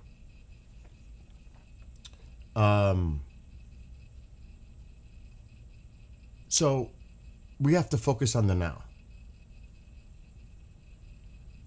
Yeah, I mean, again, politically, we can go after so many. But coulda, shoulda, woulda is not going to change what's happening right now. That's what I'm trying to say. We have to figure it out right now. Because this is an opportunity to truly erase all that and make a difference right now. And if we blow this opportunity, the region will be worse than ever.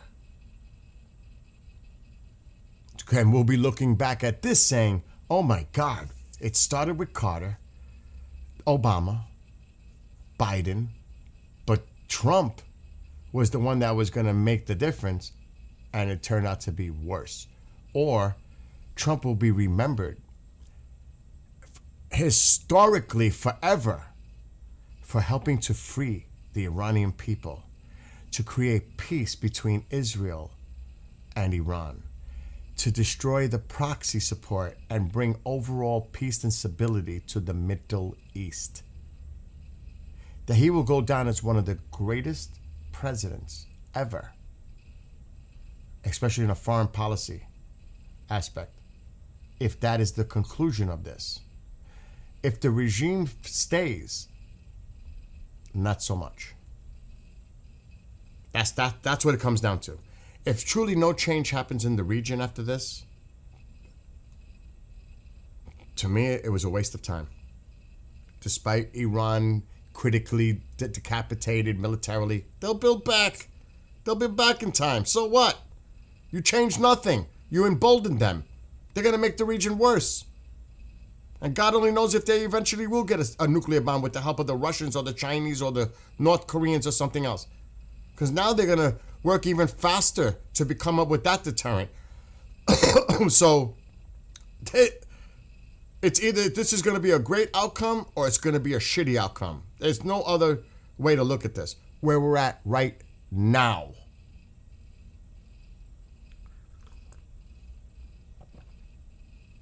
And that's just looking at it in a practical, realistic way.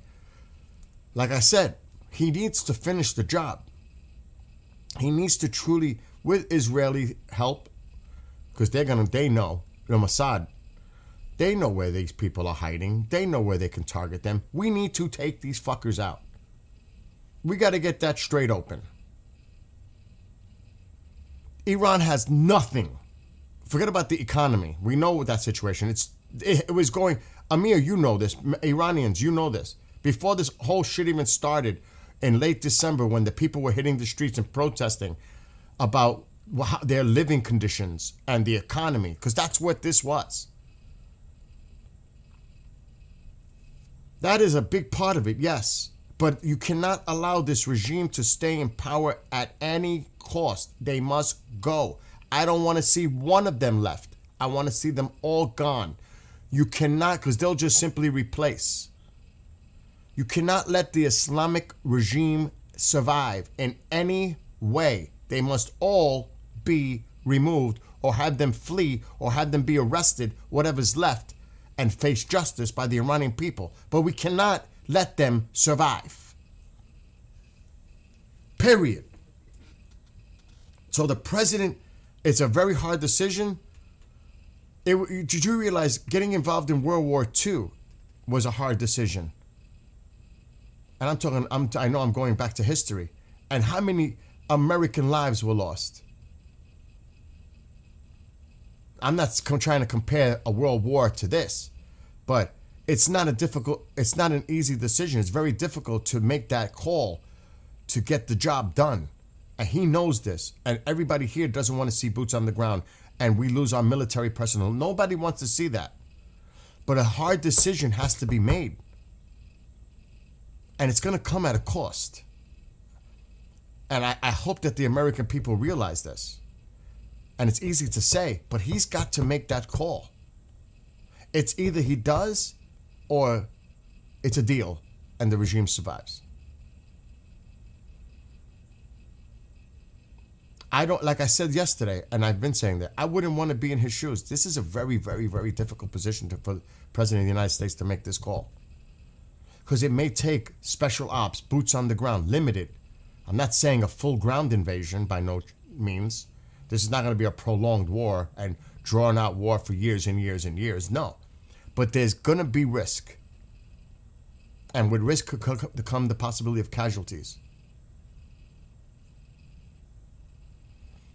If we're truly going to get this to happen, and the Iranian people are standing by ready to take back their country, arm them. Not like you did with the Kurds or Iraqis or whoever the faction was that kept the weapons or sold them on the first big strategic blunder. because they never got to the people on the ground in Iran.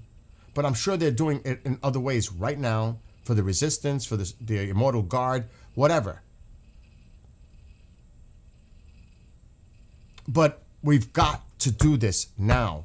This opportunity will never come up again.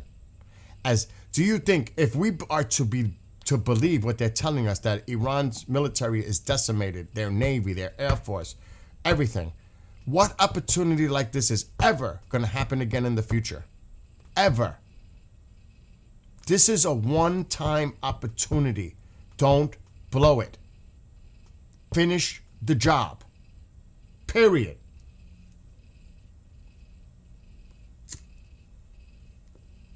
We're not putting boots on the ground to retrieve the uranium. We're not doing boots on the ground to take Karg Island. What I want to see, if any boots on the ground, I want to secure the points, coastal areas, Keshem Island. I want to secure the Strait of Hormuz. I want to secure that. And if they try to shoot drones, we get our fucking Navy and our Air Force and everybody else involved to hit the targets. Because we have intelligence. We have eyes in the sky. We have Space Force. We have drones. Even though the MQ Triton, I think, was taken down. That's a lot of money. That's like crazy money. Because it is money too. But it would be limited. Secure the Strait of Hormuz. Limited. And if they try to hit our troops, you fucking destroy the shit out of them. You give them air cover.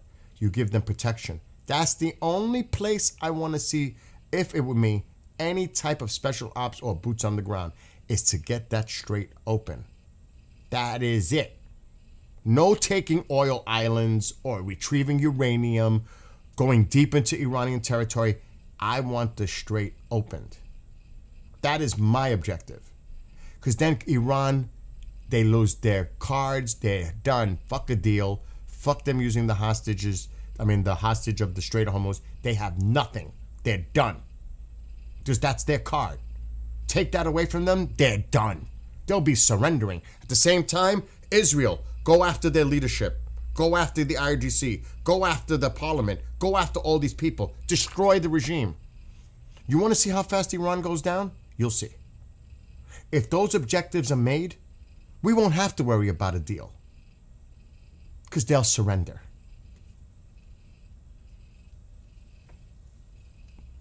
That's just my opinion. Easier said than done. But that's the ultimate decision. You're going to have to use force to get the strait open. And you cannot depend on UK or France or Germany or Italy or any of them. You're going to have to do it yourself. You cannot depend on them. Obviously. The cowards. Look what happened in Belfast. Look what's gone on in the UK. They're scared to death to deal with the situation. And a lot of it has to do with, I'm just saying it, Arab Spring, Obama. They just came in, refugees from all over. We don't even know, they don't even know who the hell came into their country. Did you hear how there's boats coming into the UK? Across the channel? That's been going on for God knows how long. Who the hell is on these boats entering the UK? What the hell is that about? You don't hear much about it, but it's happening. Who the fuck is on these boats going into the UK? Crossing the channel from France? This is sick. This is crazy.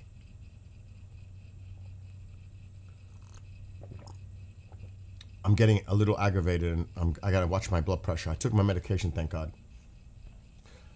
What's going on now? I'm gonna read your comments before I go crazy. The economy was definitely the last straw for the people. And of course the oppression and the suppression of their freedom. Look what happened at that metal band that was playing, and they went in and they said it was a satanic Western event. They had Slipknot shirts on. They were listening to heavy metal. But that's happened in this country. It was demonized by, of all people, who? Al Gore's wife, Tipper Gore. Remember those hearings? Twisted Sister, Dee Snider, Ozzy was there. A bunch of people were there. I think Rob Halford was there, saying that they're responsible with their albums, connecting that to what kids were doing in this country. Do you remember that? So it has happened here. But over there's no freedom of expression, nothing. So I get it. Bill, what I think is if we normal people with limited info understand that not changing the regime would be a mistake, surely Trump with a ton of info and who wants a lasting legacy gets it too. Okay, I agree. And I'll tell you why I agree. Trump knows. Why? Go back in history. Trump's been talking about this for decades. Even when he was a Democrat, he identified the problem with Iran. Go back. There's plenty of recordings on YouTube. Go look at some of his statements he made in the 80s and the 90s about Iran. He hasn't changed. He's seen Iran as a threat from all his life. So I truly believe what you just said is true. He knows this. He's been talking about this for decades. This is not new. I agree. Think things are going to get very real quickly. I hope so. And look, I am not a war hawk. I'm not saying this as a warmonger. I'm just saying finish the job. And how many of us are thinking in this way, like in practical ways? You know, there are people who are opposed to it just to be opposed to it. Like the Democrats. They're just opposed to it because they're going to be opposed to it. But this is long time coming. And finally somebody had the guts to do it. I'm just being straight. It has to stop. What are we supposed to wait? So he's finally done just like other areas. The border. I mean, I can go spin this. I don't want to go off on other tangents right now. But at least he's doing something. But he has to finish the job. And I wonder who's around him influencing him otherwise. That's always been my concern. Not him, the people around him. I've said that many times. Not to make excuses for him, but if you look at it logically, some people have to be pushing a certain narrative to him. Okay, let me see. Bill, what I think is if we normal people I read that, okay. I have a new theory about boots on the ground. We're not gonna Knicks fans. Alexa, stop. We're not doing an invasion fleet. It's gonna be special ops. It's up to the Iranian people. It's gonna be that. We'll weaken them as much as we can, but it is gonna be ultimately up to the Iranian people to take back their country if they can.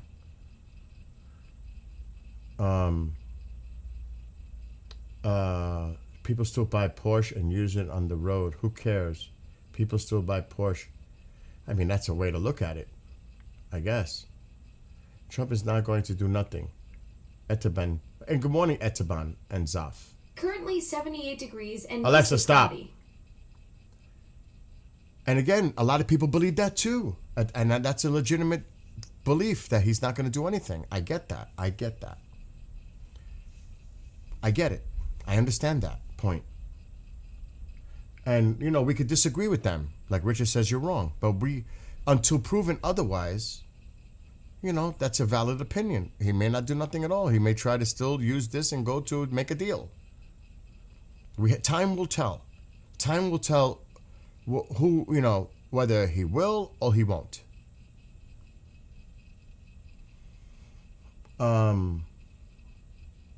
Yeah, you can't win a word, but you're right. Actions speak louder than words, but Iran's been doing a lot of rhetoric talking themselves. And threats. You know what I mean? And lies. Oh, we damaged U.S. bases. They didn't do shit. How many times have they lied? Oh, we struck a naval vessel or we did this. Lies. Those are not just words, they're lies. So again, you could look at this from different points of view, and I respect everyone's opinion. Because who knows? We just don't know. We have to see how this plays out. Now, based on what he posted this morning, it looks like he's had it and he's about to make a move. Time will tell. It could happen. It may not happen. We can all sit here and try to predict and speculate, but until we see things happen, then we say, oh shit, it's going on. Or if not, you know. And what's up, Ghost? I thought he made the deal 2 or 3 months ago. Well, again, if you look at how quickly, fluidly things moved, at the beginning of the week, he said there'll be a deal within 2 or 3 days, which would have said Friday. But I think that a lot of that has to do with market manipulation, because it did come down. I think that's a total market manipulation comment. But now he's saying, I'll put the post up again. Just read his own words. Just read it.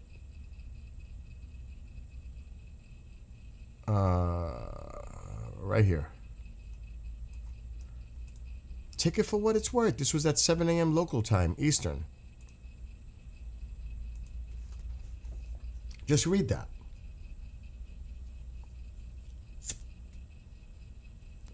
I do not think there will be ground troops, ground invasion, tanks, and all that shit in Iran. It will be very limited in special ops for a limited time only. And I'm thinking, like I said, if it was myself, and I am no military strategist, anything like that, I'm going to try to secure the Strait of Hormuz, because that's their card. I'm taking that card away from them. I'm going to, if I have to, I'm sending in special ops. I'm going to bomb the shit out of it, clean up the mess, what's left, secure it, protect, put assets in place, because they're going to try to send drones and missiles at any of our troops. I'm trying to secure the strait, and then Iran has nothing to play. They can threat with their missiles, they can threat with this, but then the end is near for them, because this is their card. The strait is their card. Take the card away from them. Take the card away from them. Then they have really nothing to play. Because that's the whole play right now. All this talk of deals and negotiations over what? Getting the strait open. It all comes down to the strait. What else do they have? They're using the strait strategically to threaten the entire region, hold the world hostage. Take that away from them. What does Iran have left? A surprise appearance of a nuke on display?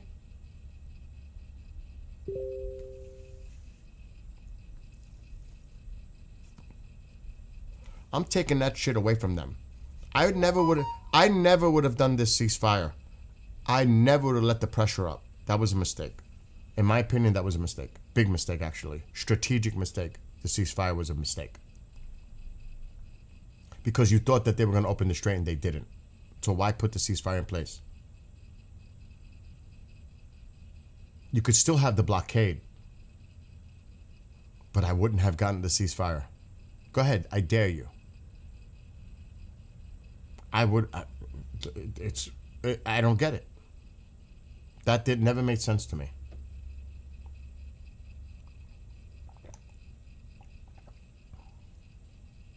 So, look, let's just see. What time is it? It's like 6:10 now. So that's 7. I can't even do math in my head right now. It's after 5. 6 hours is at 5:40 p.m. in Iran. Alexa, what time is it in Iran right now? Like 5:40ish? 5:36? It's 6:36 p.m. in Iran right now. 6:36. Not that night matters or daytime, because it doesn't matter. But the night is coming. Is the president going to do anything overnight in Iran? Is he going to do anything as far as a major military strike to try to bring Iran back to the table? Or is he just going to go flat out cray cray and start hitting plants and bridges like he said he was? Time will tell. Or the other option is this afternoon we'll hear that Iran is back to begging for a deal and they've agreed to sign the memorandum of understanding and now negotiations are going to happen. It's anyone's guess. Meanwhile, shit is going back and forth in Israel and Lebanon. Hezbollah, that's still going on. There's no ceasefire there. I thought Iran was supposed to retaliate. You know what I mean? Yeah, I mean, it's so sad. You know, we could all talk. It's so, look, and I'm being honest. I could sit here in my house, in the safety of my home, in upstate New York, the life that we have here in America, but, you know, we fight for our freedoms here every day. It is unfortunate and it's sad how the people over there are suffering. It is, I don't want to say it's easy for me to talk and say, but I'm not there. I'm not a Persian here living here and knowing what's going back in my country. The suffering of the Iranian people. And you might be an anti-Semite or might not be a person that supports Israel. But Israel's been living through this since the inception. The constant fear, violence, attacks, threats. So it's the people that suffer. And the innocent civilians just trying to live their lives. They suffer. And that's the sad, tragic part of this whole thing. We can talk, like we're all talking here, speculating. Some of us are directly affected in that chat, like Amir. And others. You know what I mean? It's like we can debate things, but it's the people that are directly affected or indirectly affected. And that's the sad part of it. You know what I mean? Do you guys understand what I'm saying? Like, when I'm done here, I'm going to in my swimming pool and enjoying my day. Do you think those people that live in these areas have ever been so at ease and relaxed where they can just enjoy themselves and live life as a human being? Not just for themselves, but their families and their loved ones and their neighbors and their communities? Do you think they ever have this peace? Now, we always have the threat of violence by psychos out there. That goes without saying. But these people live under oppression, being suppressed, violence. This is an everyday thing. What a way to live. And that's why I got involved with this. When all those people, and it was actually, I got involved before the massacre took place in Iran. Because I remember early January, late December, how Reza Pahlavi was coming out with statements. On Friday night, go to the streets, march, stay in groups, go towards Tehran, and then the following day. And look what happened. Tens of thousands of people massacred. God only knows how many were maimed and injured. God knows how many people were executed or imprisoned, and God only knows what happened in those prisons while detained, especially women, even men. And the brutality continues to this day in Iran. That is the tragic, sad part of this all. So we can talk about what the president's going to do, what the president's not going to do. It's so easy for me to say things from a position of being safe and an American living the way we do. You know, do you understand what I'm trying to say? So my heart goes out to all those people. But we fought and we fight every day for our rights here. because it's never a guarantee. It's you have to constantly fight for your freedom. And thank God under our Constitution, whether it's the first, second, whatever amendment. But we constantly have to fight for that. As Americans, we know this. So it's not just in other places. We also here fight for our freedoms.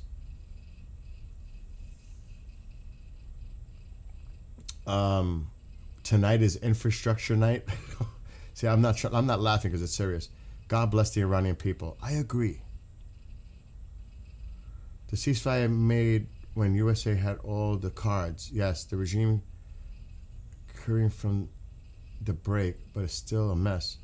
While USA can play Fabian strategy and come back with fresh new intel. That's another thing too. Of course, we're watching. We've always been watching.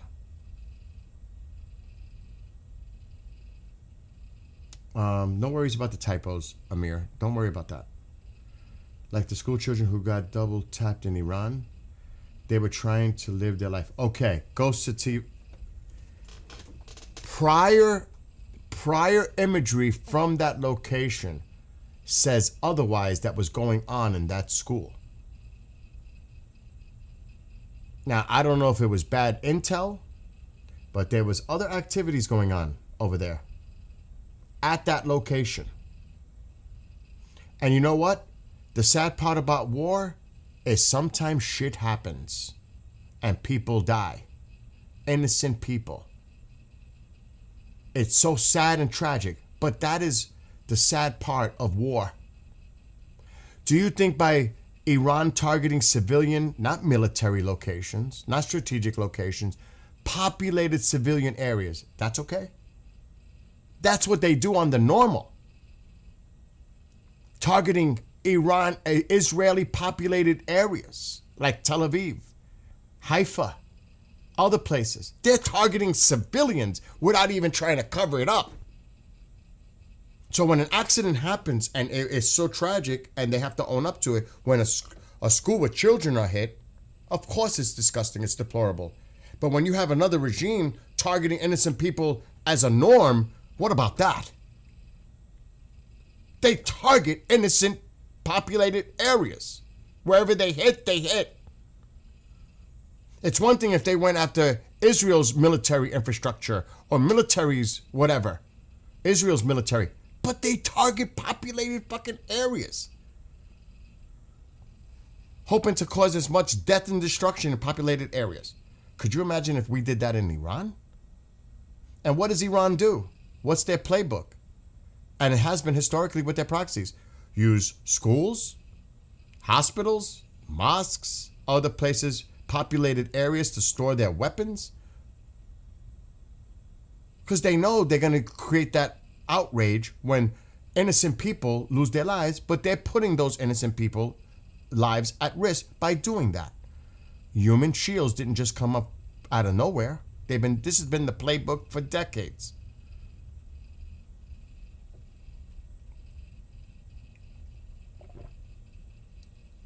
So, I mean, if we're going to look at this practically, look at it.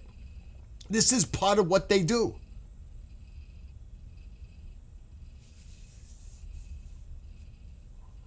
And that's a whole different tangent. What's going on? So if U.S. kills the children, it's bad. But 2 months prior, IDC killed Hadan. I mean, God. And I'm not trying, I don't want to get into this whole, we're going to go down a rabbit hole here. But when I saw what happened at that festival, when it happened, October 7th, and what they were doing,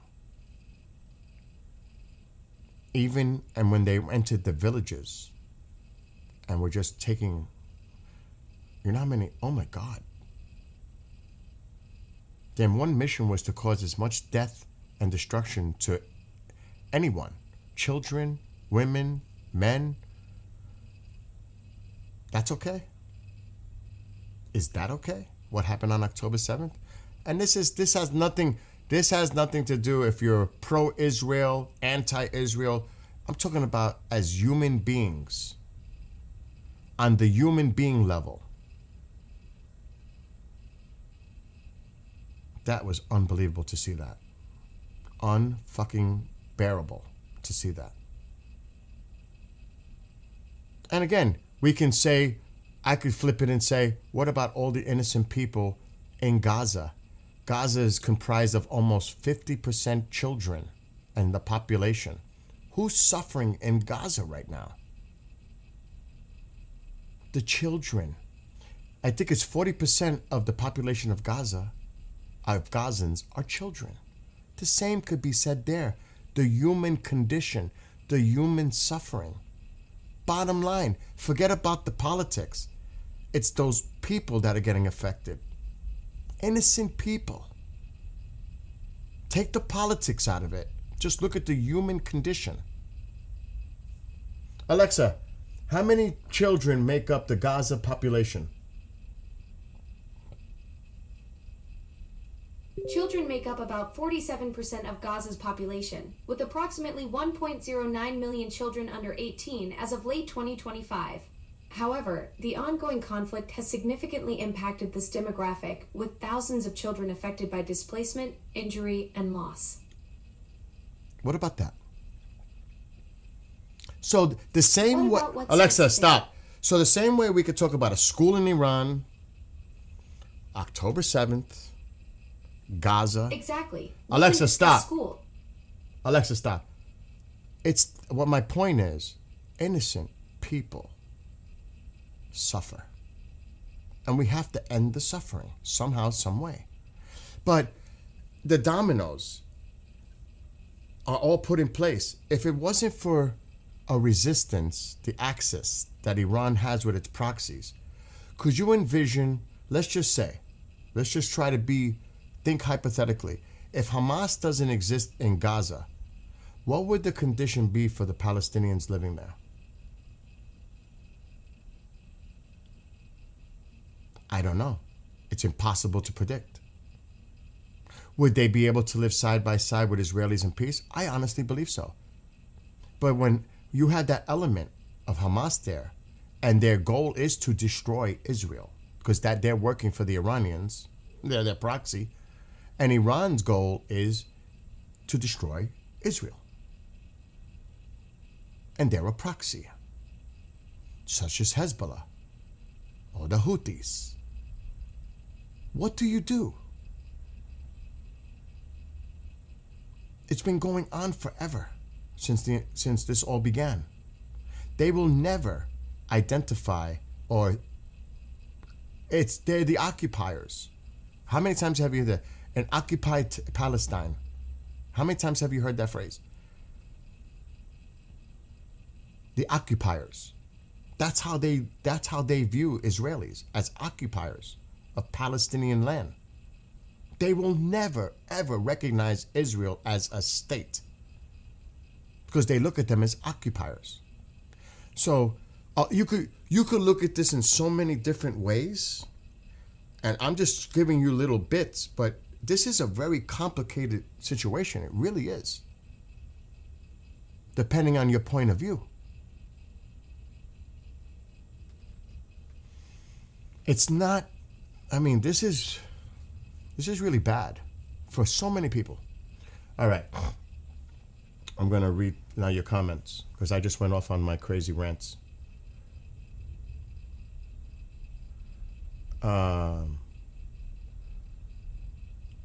They moved the festival closer to the border. Why?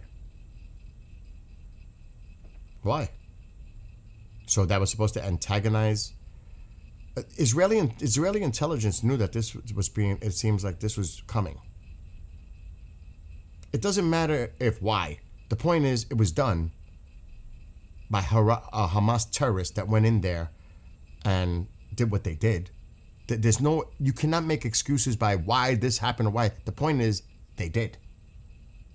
The whys, this, that, conspiracy theories. The point is, they did. And again, with the Epstein stuff, that's the prop. You don't. When this started, you can't imagine how much propaganda Iran was putting. because I even was talking about it during live streams because I was watching it. You had to see the propaganda the regime was putting up, connecting. They still did it to this day. Do you want me to read you a comment what they wrote today? To this day. But I won't do that. They bring up Epstein all the time in reference to the president. All the time. Constant. It even happened today. It's bad, but IRGC's speed, what? 2C is fine. I don't understand that. Jeffrey Epstein was a banker. Quran Intercept is still, and any claims against him is an attack on God and corruption on earth. Why bomb the civilian infrastructure if the majority kids in Gaza then? Why bomb the civilian infrastructure? Because Hamas is not stupid. They booby-trapped a lot of these places. They put them in the same thing, same bullshit, using schools, hospitals, mosques.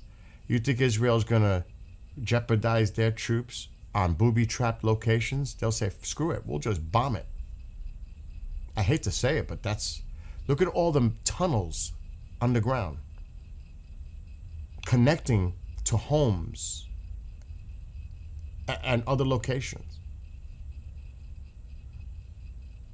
I will never try to rationalize anything that goes on. But again, war should never be... It should be... I don't even want to say it's a last choice. I am not for war. I don't understand how people just can't come up and try to reach some kind of a diplomatic communication way. I just don't understand that. But in this case, it's obvious. There are entities that will never, ever identify Israel as a legitimate country. There are still Saudi Arabia, Kuwait, Qatar. There's a few that still will not recognize. And that's why the Abraham Accords were supposed to try to at least bring some kind of agreement to have trade, and not that they're going to recognize the state of Israel, but coexist and work together and have relations.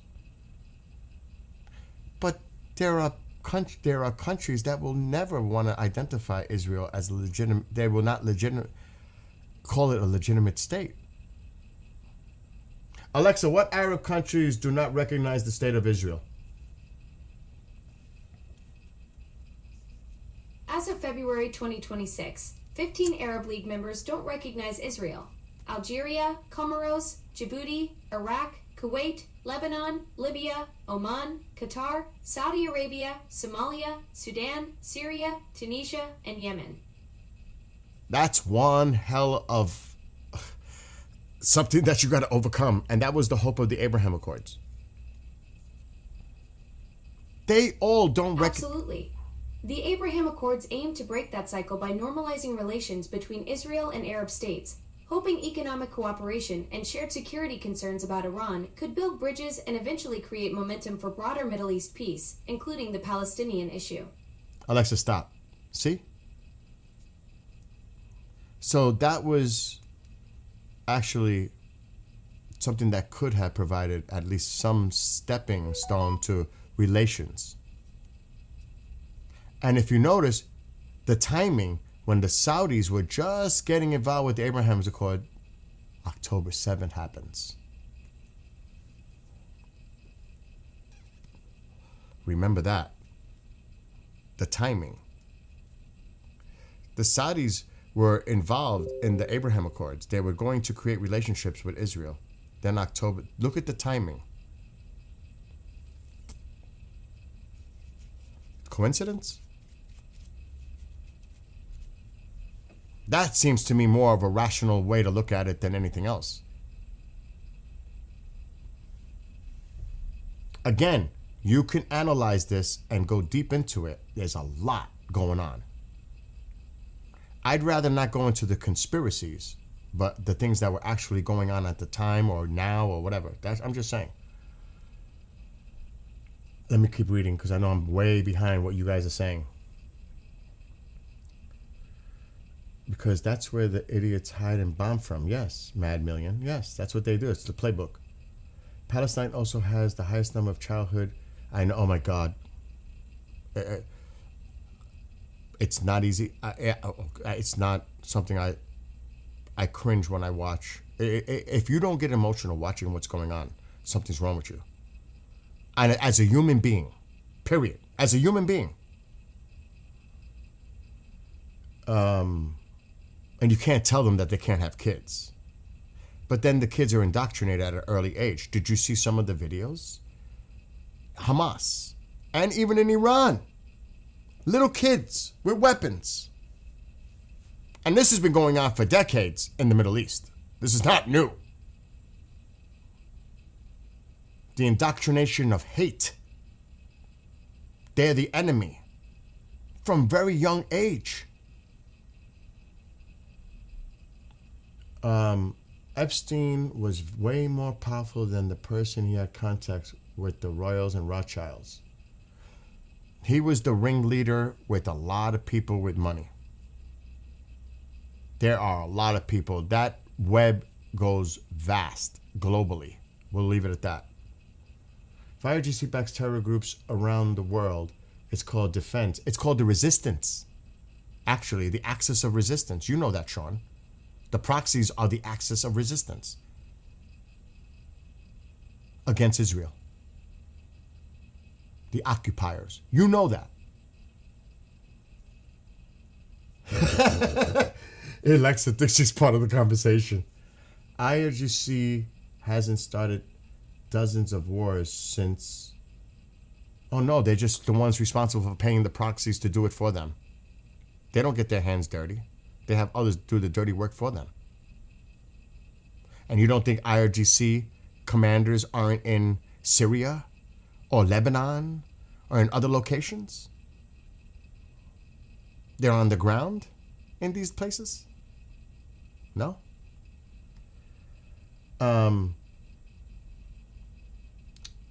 Okay, hold on, let me see. I'm trying to read everybody's comment. I'm respecting everybody's comments because everybody, I don't care if it's things we agree with or disagree, have respect with each other.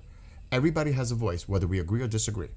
We're not playing the game of, like I've seen it in other chats, when people are opposing and they're considered trolls. We don't do that unless it's obviously a troll. But if the conversation is respectful and people have every right to voice their opinion. I'm trying to read everybody's opinions too. Good morning, Tammy. I'm not like others. I like to get everybody's points of view in. And there's no super chats to get your comment on. And good morning, Helmet. Israel usually only bombs civilian infrastructures after a warning, roof knock. The only concern about that, to be fair, Gitmo, is are the people actually getting the alerts that they're putting out to evacuate? That always concerns me. They're putting out the alerts, but is it reaching the people? Or is the Lebanese government assisting them in evacuating these places? That always concerns me. Yes, they're putting out warnings. Are they getting these warnings? That always concerns me. So I'm a little... a little fogged with that, with me. I'm just being fair. I don't give a shit about Gaza or their children. Sorry, not sorry. Okay, that's your point of view, Amir. The children have nothing to do with what's going on in Gaza, with Hamas and all that. They're children. That's just my opinion. So yes, colonization, but the U.S. fought each time but killed plenty of kids. The U.S.? I don't know where you're coming from with that. The U.S. kills many kids?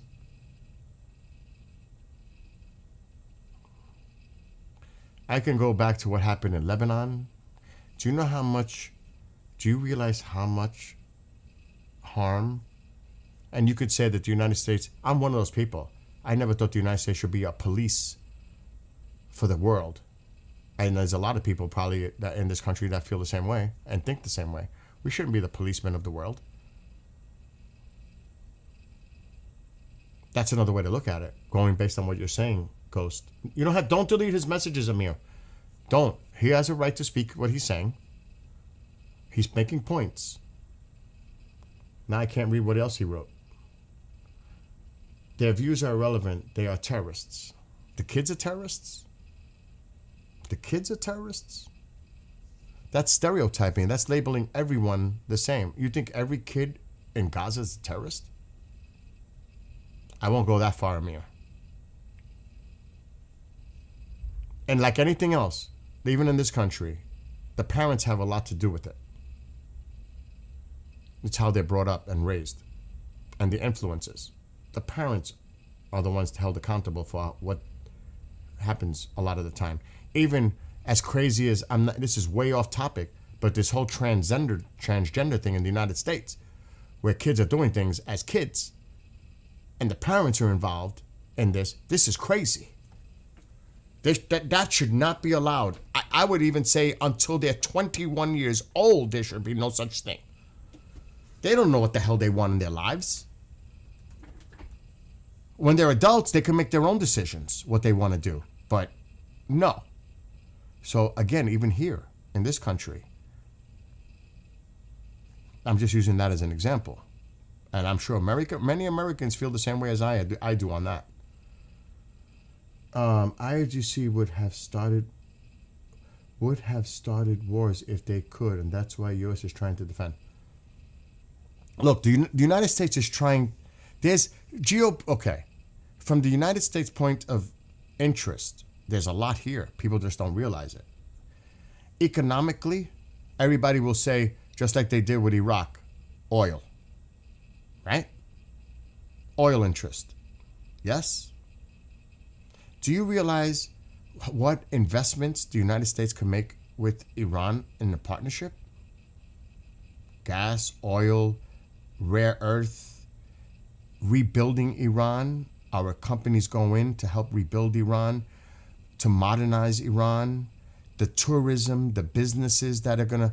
Do you know how much interest? Also, the geopolitical effects, freedom for the Iranian people, peace between Israel and Iran, peace in the region, less influence of Russia and China. There's a lot on the table here. U.S. national security. But people think in small, narrow way of looking at things. There's a lot that the United States can benefit from this. And the region. If I was now saying it from an American perspective. But a lot of people just don't see that.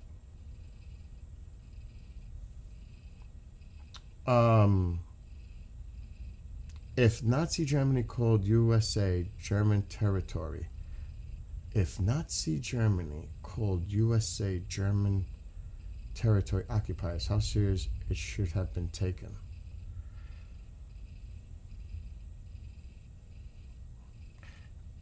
First of all, the United States wasn't created as some kind of a charter and saying this territory in the United States now is USA territory. There's the difference. That's the whole thing that started this to begin with. The creation of Israel. By whom? If we want to go down to the roots of it, that's why they won't recognize it.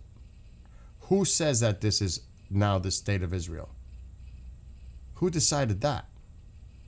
That's where all of this really comes down to it. That's the root of all this. So if we're going to be clear, it just isn't like that. You can't compare because you got to look about how this all started to be fair. And just because J.E. had connections with other world leaders doesn't make the kids who suffered any less important. I'm trying to catch up. Don't delete his messages. He has a right to say anything. Actually, I could view his messages.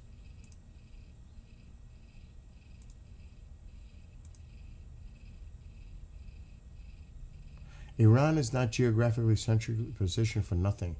Kings of instability. Saying it's fake news takes away the conversation into more personal matters. Look, let's be real though. There are a lot of people that are passionate, emotional on this. And we don't know what they've gone through in their lives. And that's why they think and feel the way they do. We have to respect that. We may not like it, but you have to respect it. You may disagree with respect. I may agree or disagree, but I'm not going to ban them or shout down at them and say, and put them down. That's not the way conversations are done. A lot of people do it today. I'm not going to be one of those people.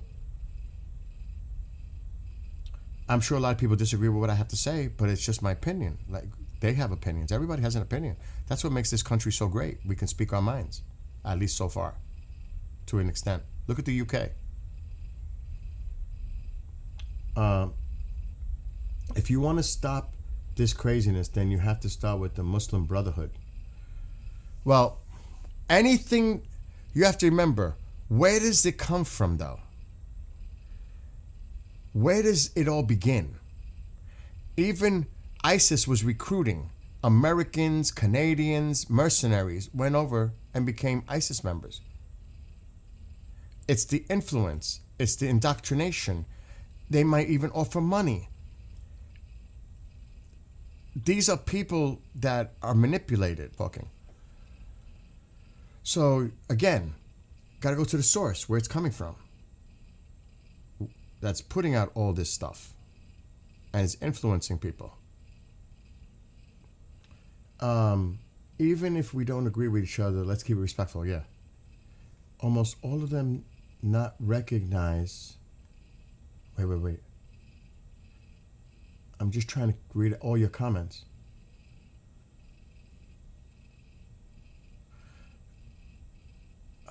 You have an idea how many civilians crossed into Israel on the 7th, and you know they train kids. I said that. I said that.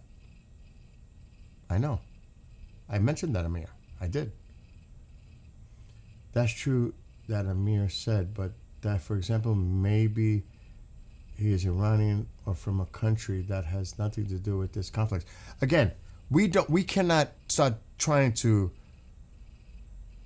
put ourselves in the minds of others. They're coming from their own points of view, and I'm leaving it at that. And he's told me that he's Israeli. Ghost, I am not saying that you're wrong. I'm basically saying I understand why you care so much, but again, that's just, we're getting it to a personal level now. The only problem with peace in the region is stability in fuel prices and maritime insurance. Some entities prefer the option to manipulate prices by creating a crisis. That's true. That is freaking definitely true.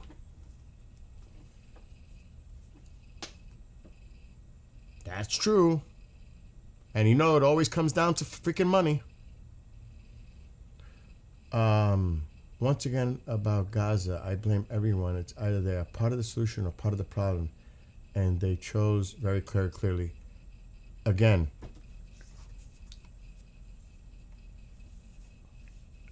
I think it's complicated. And I'll say this. You don't think Hamas threatens those people if they were to revolt or stand up against them? They'll massacre them just as equally as they would in Iran. I see it here in New York City when I live down there. The gangs have neighborhoods under complete control and threat. And just like from the street talk, if you become a rat or if you talk, we're gonna kill you, or we'll kill your kids or someone you love. If you're going to be a snitch, they are terrorizing these communities. It's the same thing almost. I hate to use that as an analogy, but I could see that happening with the Hamas, with the people and of course they're going to influence and train and try to manipulate people and brainwash them. A lot of people don't have a choice.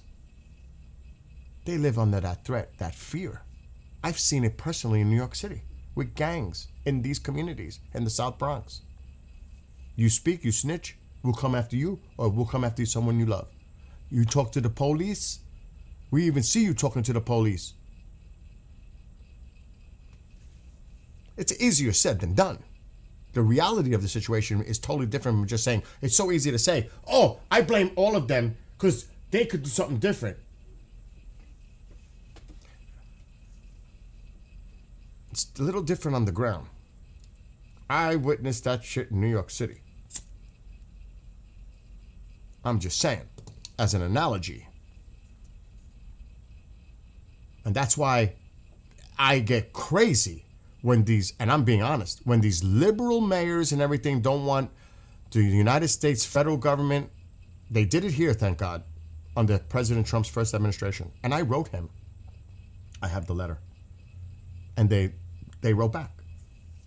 Matter of fact, that night he mentioned some things in my letter on Sean Hannity Town Hall. This was his first administration.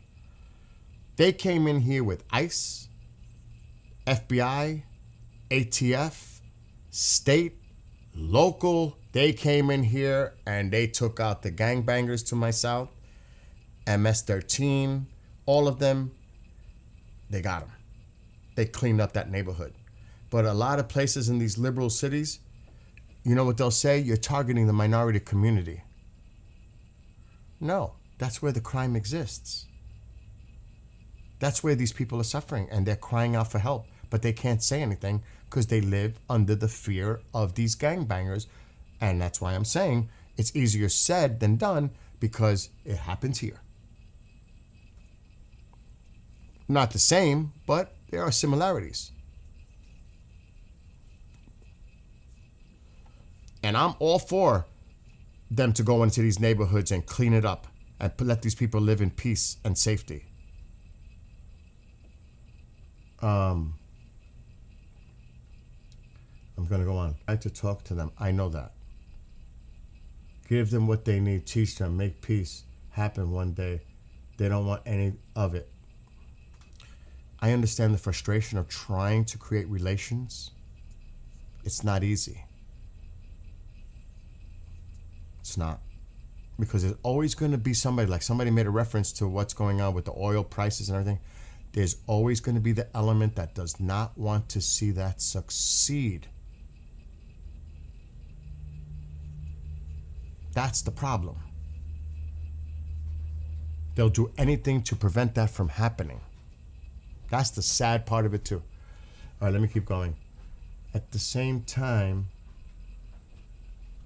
my opinion, Amir. Oh, I'm not gonna speak about what you guys are talking amongst each other.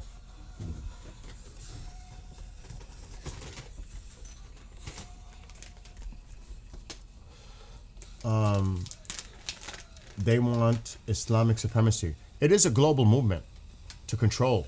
That I agree. It is definitely a global movement. Let me see.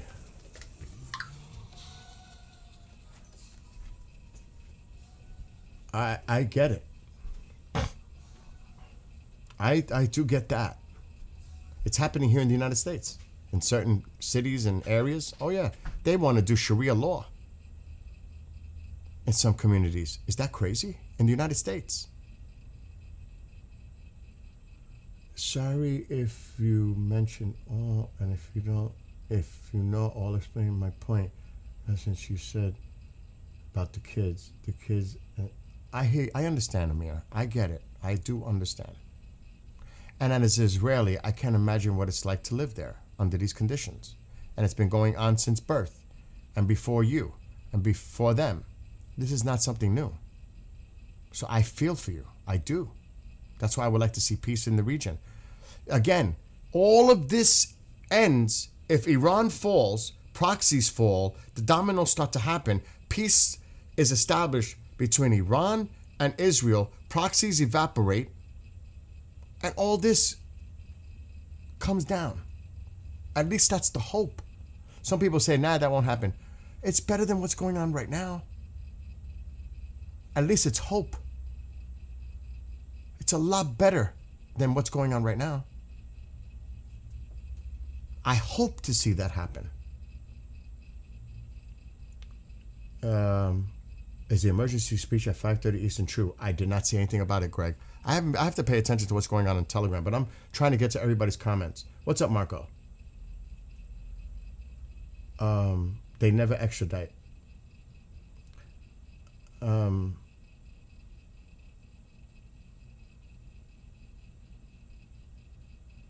Let's just try to respect each other again. Let's be respectful. You wanted to become a dual citizen? IAEA Board of Governors passed a resolution calling to declare all remaining enriched uranium and grant the agency full verification access. Diplomats described the demand as essential urgent. Look, just like the UN, the IAEA to me is bullshit. And if we're going to depend on IAEA to be the ones to observe what's going on in Iran in the future, it hasn't worked in the past for decades. I am not putting my faith in the IAEA, whatever, IAEA at all. Zero. They have no validity to me. I'm going to put that shit right out. Just looking at their past reports for decades. I am not trusting that as a verification process at all. Because Iran could just say, get out, you're out, this, that. No. Same tactics. Not going to happen. It's not going to work.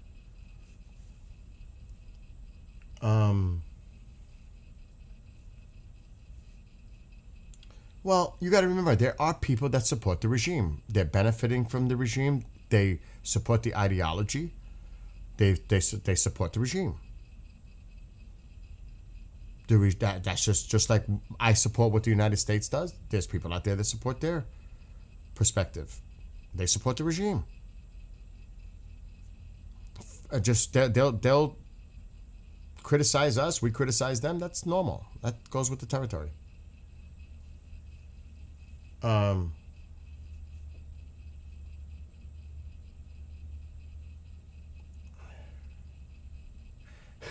Richard.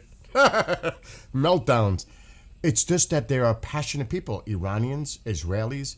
It's like us as an American, I'm so outside the bubble.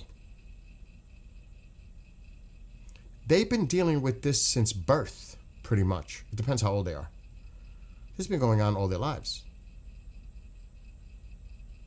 They definitely have a different reaction, thought process, feeling about it.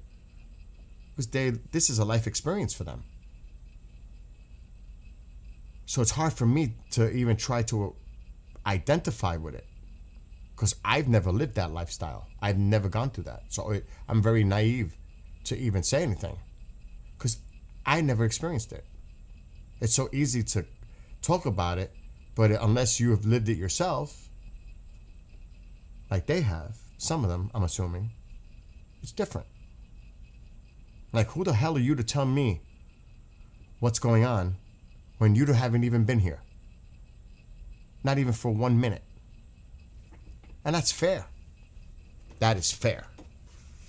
Just like I tell people criticize New York City. Outsiders. Saying, New York is this, New York is that. Have you lived there? Have you been there?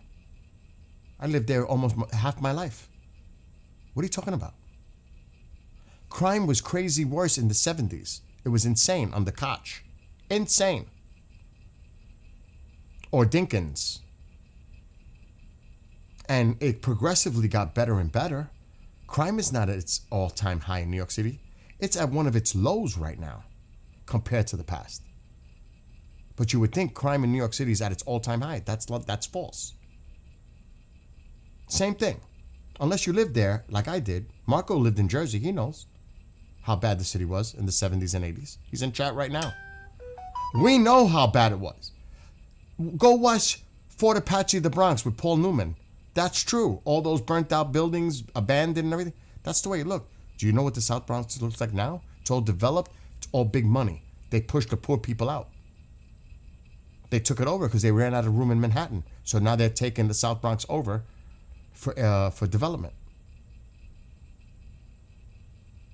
Again, I lived there. I know.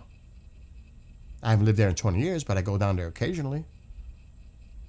I can't believe how beautiful the west side of Manhattan looks right now. I've never seen it that beautiful in my life.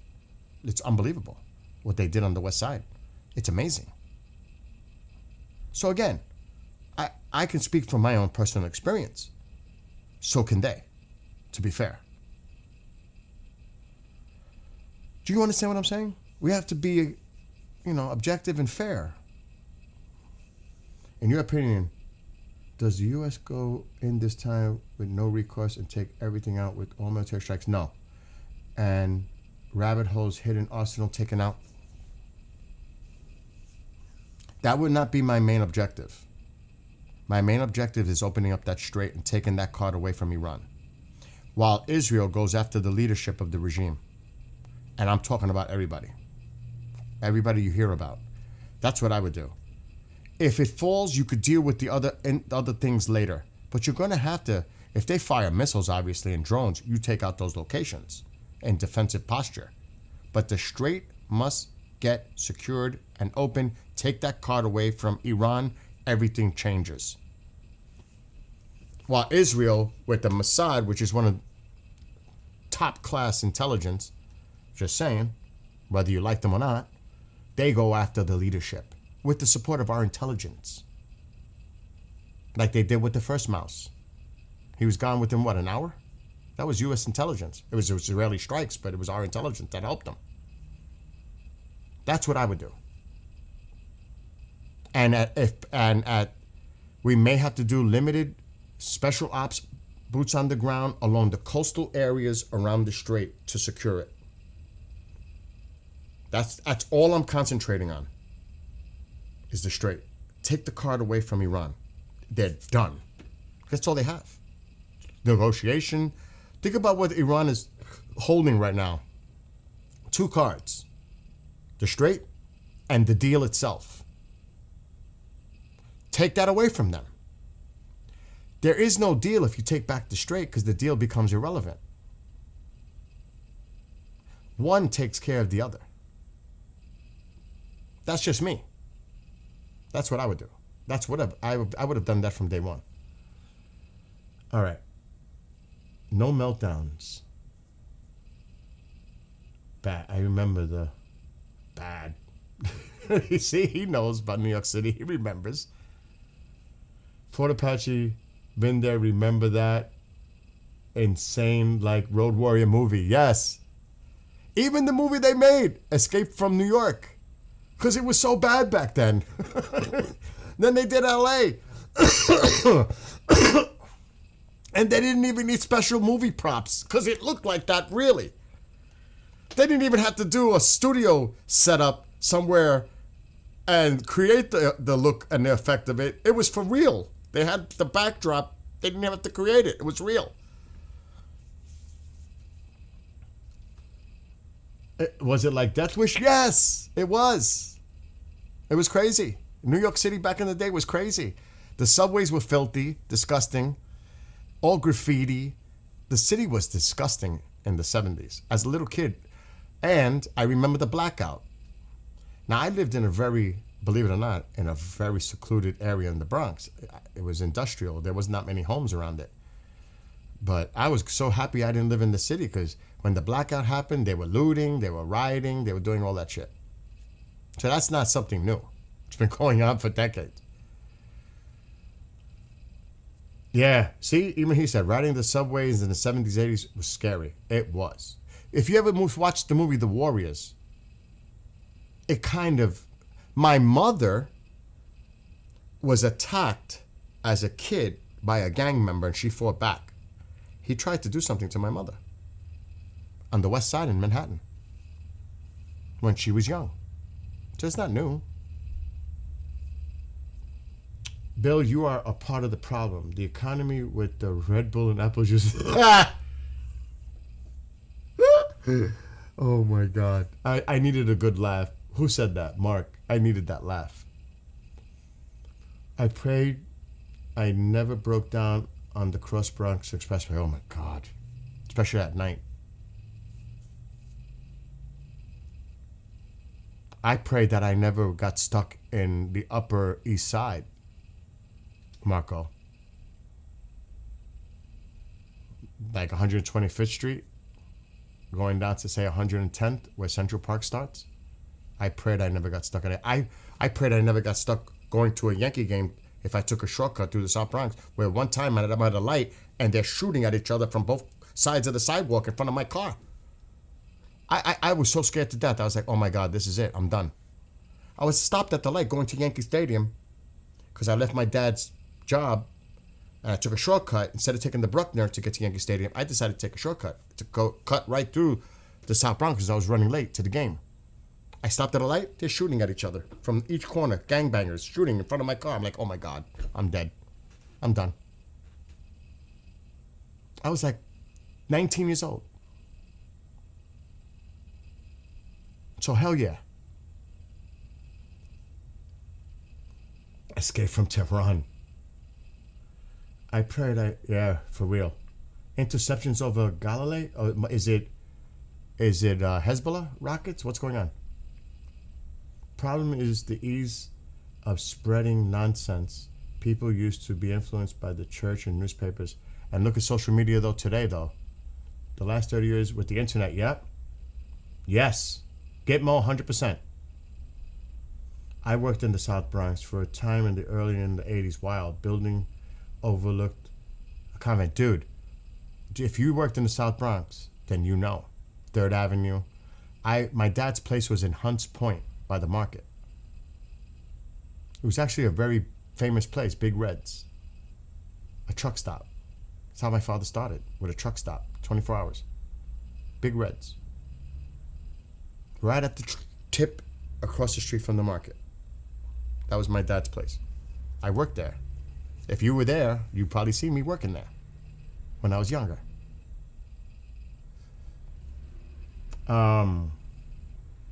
Never go past 125th Street. For those so Josh knows. Marco definitely knows. I know Marco a very long time, so I know he knows. Yankees, remember going to the helmet day? Yes. Yes, I do. Then even Carvel used to have the helmet thing with the ice cream. I think. I can't remember. Oh my God, it's not even. Was it Carvel? I haven't been on the subway since the 80s when someone gave me a X body block. Went to New York in 2015. It was pretty all right. I do understand why Spider-Man would swing on top of the buildings rather than walking. That's another thing. When I go to the city, because over here it's not populated, I freak out myself when I get out of the subway and there's thousands of people around. I'm like, oh my God, I'm not used to this. It can be very overwhelming. Trump to speak on Iran from Oval Fest. When, Eugene? I'm trying to catch up to all your comments. Where do you stand with Trump being president as things stand, Bill? Do you believe he's starting to show weakness domestically and internationally? Again, I'm not making excuses for the president. Put yourself in the situation of trying to handle everything that's going on right now. Now, of course, you could say he started this or he did this. You know, those are the consequences of actions or non-action or whatever. Any administration is going to have their ups and downs and pitfalls and criticism. I say when the final verdict is, when it happens, then you can look back and say this and that. But it's fluid. Things change. You know? And I'm an independent, so I can easily criticize this or compliment that. It could change tomorrow. It could change next week. So everything's so fluid. And I'm not trying to cop out of the question. I just want to see how things play out. You know what I mean? Now, do I think the big, beautiful bill is going to hurt a lot of people that are on Medicaid and SNAP, whether you're Republican, Democrat, or whatever? Yes. We have still yet to feel those effects. So again, I have to wait and see. You know what I mean? You know Big Reds? Are you serious, Josh? My uncle owned the Goats Bar right across the street. My uncles Nicky and his brother Michael. You serious? You know about it, Josh? Holy shit, Josh. You might have, if you knew about it, you were ever there at my dad's place? That was my dad that worked, it depends what year. But you may have seen me working there as a young teenager. Or if you saw my dad with his wife, she was dark skinned. She's Puerto Rican. That was my dad. The Italian guy. That's my dad. That's funny, Josh. You know of Big Reds. You may have not been there, but... And he is human. Humans make mistakes. That's another thing. We're all human. We're not robots, thank God. Oh, he's definitely pissed. I agree with that. I think enough is enough, and they've pushed him too far now. I think he's done. But we'll see. All right, let me catch up on this True Social stuff because I've fallen way, not True Social, Telegram, way behind. I got to all your comments, I think. Trump has had his hands full come on. He's got the Iranian war and he's trying to disclose the UFO stuff. Don't feed into that UFO stuff too much.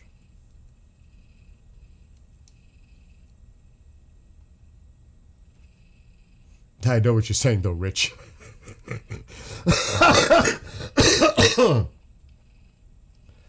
Yeah, that UFO stuff. Actually, sad news. It's public now. I got the call the other day when I couldn't. The director for MUFON passed away, Dave McDonald, who was a friend of mine. An announcement will be coming soon on the interim MUFON director. I know who it is. I can't say. But you'll find out soon enough. And it's sad. Trump to Channel 13. This was this morning. See, I'm way behind now. This is 2 hours ago. More attacks against Iran are expected soon. They will probably be more significant than what we saw last night. Additionally, there will be real option to strike power facilities in Iran. Senior White House official to Fox News. Despite Trump's threats, negotiations with Iran continue. The U.S. has already responded to the attack on the Apache helicopter. Drone intrusion alerts in Western Galilee, northern Israel. Somebody put that in chat.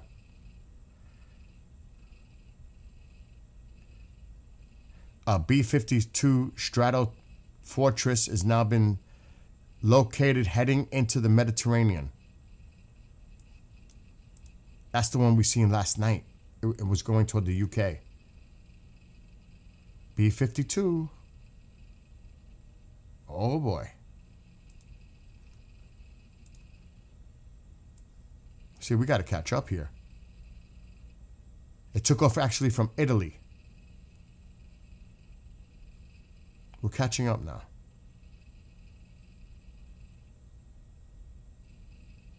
Oh no. That's old. That's from Sunday morning. I'm not going to go there where JD Vance at. It's freaking Wednesday. Stop it.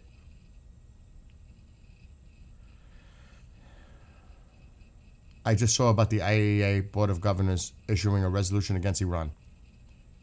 Good luck with that. Iran will take reciprocal measures in response to the resolution. Another report that might cause you to throw up. This is what Amir from Israel just posted. Fox News. The representatives from Qatar who arrived in Iran today are doing so on behalf of the Trump administration in order to close the gaps. So meanwhile, we're hearing all the rhetoric, but it looks like they're still trying to work on a deal. Take this for what it's worth. This is what is being reported by an Israeli reporter. So meanwhile, they're still working on the deal to see if there's any chance of a deal. Again, still. Allegedly. Oh my God. I'm going to play Groundhog Day, I swear to God. Iran's UN representative. It is literally and physically impossible to allow inspections because the sites have been bombed and the material is now buried under the ground. Bullshit. What about all the other installations? What about Bushehr? Isfahan? What, we're talking about Fordow and Natanz? I want inspectors everywhere.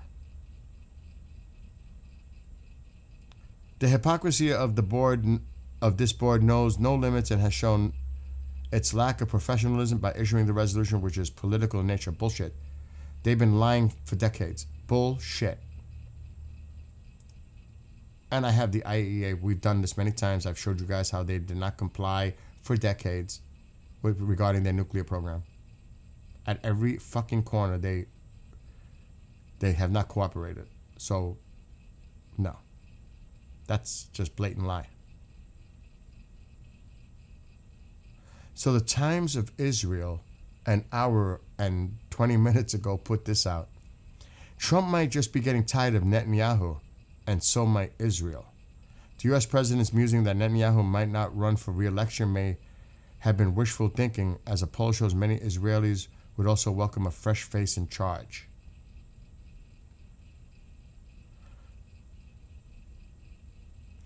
I'm just reading some of the comments.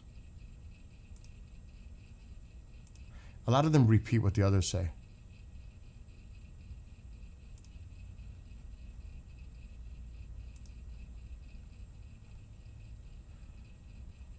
Nothing new other than what I just read. Okay, now let's look at Iran International.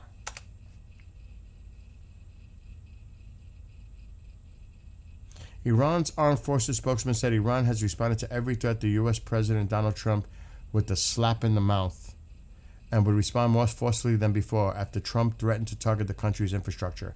Quote, "We will by no means back down in the face of the global system of domination and the devils of the world, especially Trump and Netanyahu." That's what he said. So these are the people we're supposed to negotiate with? I don't understand this negotiation nonsense. I truly don't.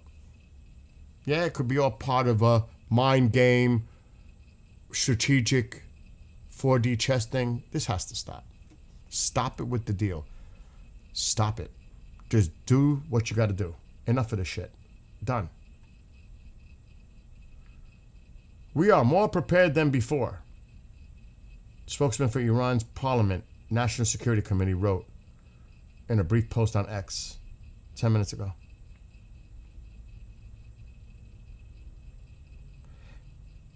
"21 minutes ago. Iran will protect its inalienable rights in response to what it called a flawed resolution passed by the IAEA, Iran's mission to the UN and other international organizations in Vienna said." This is going to go nowhere. This is bullshit. Like now we're demanding to Iran's report on uranium stockpiles? Are you kidding me? Been there, done that before. This is nonsense. Nonsense.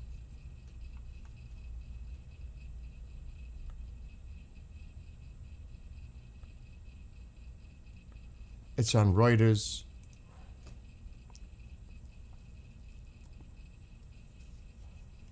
This is nothing. This is paper tiger garbage. This is not going to go anywhere. It's not going to go anywhere. What, it's supposed to be some tough talk?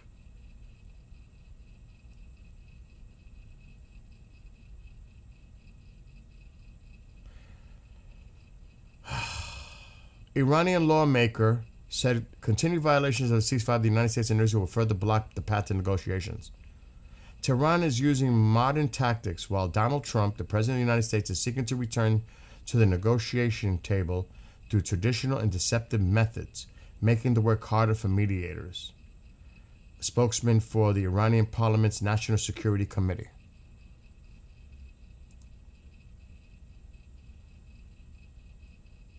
Here's another one. Iranian lawmaker, see, this is the parliament, people. This is why I say you got to get rid of all of these fucks. All of them. All of them. All of them.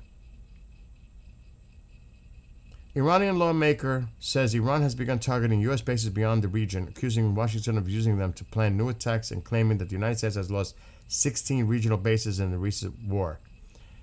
He's a member of Iran's parliament National Security Committee, also said Jordan has placed its base and airspace at the disposal of the United States and called the Islamic Republic's attack on Jordan a defensive and deterrent response. That's true. Jordan has become a major ally in the region. Not has become, has been a major ally of the United States.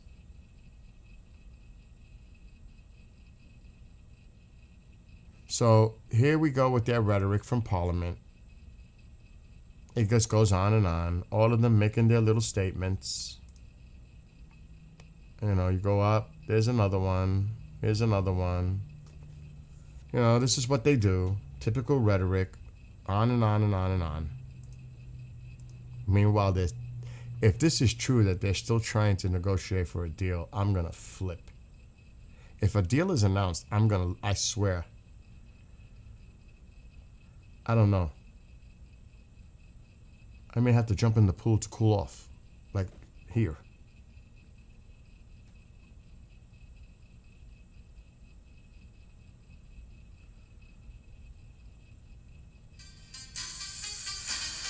Oh no. What's up, Anna? Hi, Bill. We need the links. So Jake's asking me, and I said I thought you got them. And can you send them to my one? Well, let me check the email to see if they sent me anything. Okay. I'm gonna do it right now, and then I'll set it up. Okay. Hold on. I think I sent you a request for the link, so you could just go by that to send me back. I'm checking my email. I'm not seeing anything from Jake or anybody. Here it is. I got it. 9:20 this morning. Okay, so my email is one search word. I know. I'm live. I don't want to say anything. But I'll get this done right now. Okay, thank you. I'll send it to you and them. All right. Have a great one, Anna. All right, you have everything you need then. Yes. All right. Okay, thank you, Bill. Bye. We'll talk soon. Okay, Bye. bye.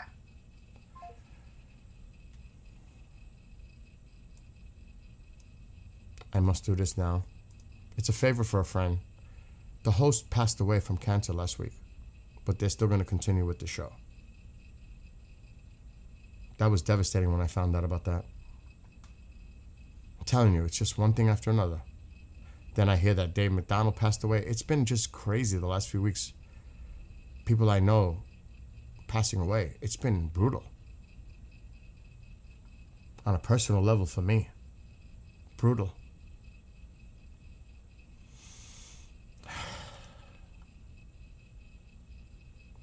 So yeah, we all go through things. Let me set this up quick. They produce their own show now. I told Jake how to do it. He's a retired police officer from Philly. But they know how to run the show now themselves, so I don't have to sit there and do it for them. A lot of hosts do that. They can run it themselves.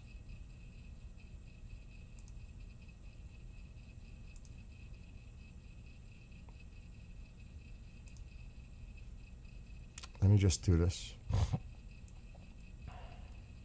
Give me a second. Give me a moment. But I'll say this. You all in here are amazing.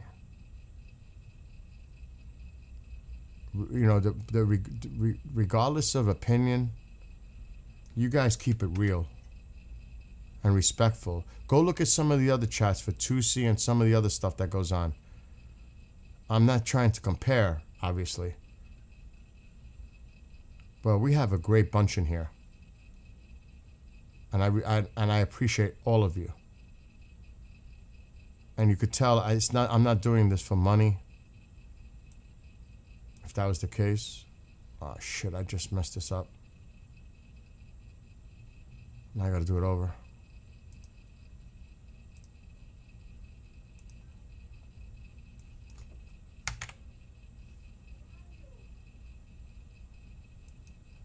What is Mom saying?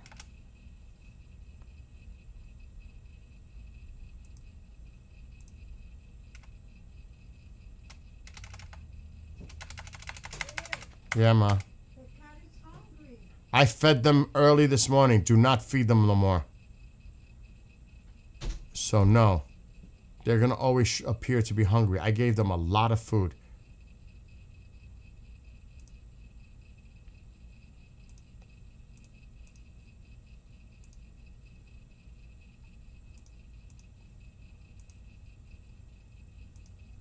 Okay, that one's done. Now I gotta go into this one.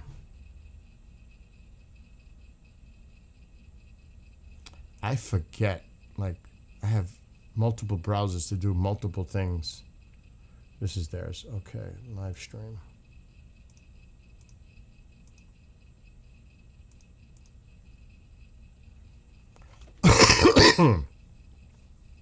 Excuse me.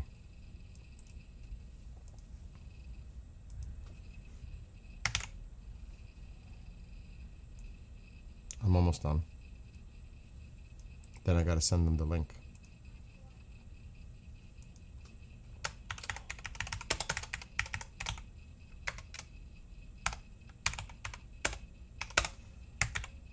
Oh, fuck.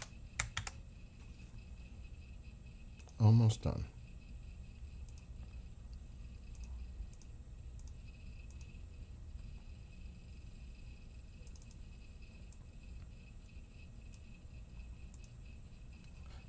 Friday, we might have very bad storms here. Oh, come on. What is it, Ma? I'm live. What is it? Fill in the crap. Again? Yes, I am. All right, do it. Wow.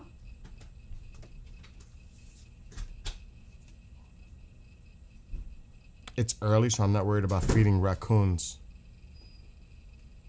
Wow, it's nice and warm out here. I'm going in the pool soon to get even darker, where I'm going to become... You're only going to see the teeth soon. Okay, studio is set up.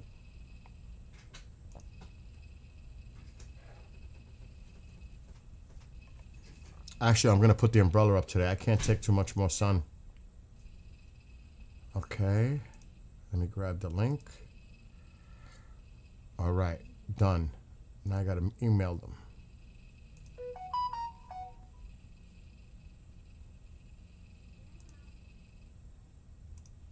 Make sure that back door is closed for Tycho. Reply. Link for today.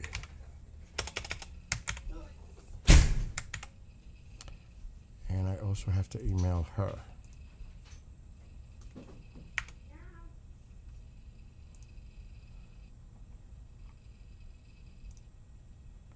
Done. Okay, we're done. All right, getting back to this. What are you guys saying now? Yeah, I saw that about the Secure America Act. I saw that.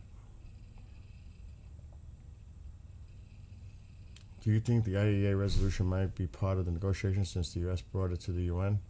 Yeah, but there's also the veto power. China, Russia. They already said they'll veto it. Thank you, reality.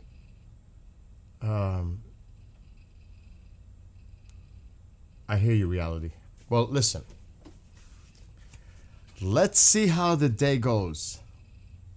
Because though we hear one thing, they're still trying to negotiate behind the scenes.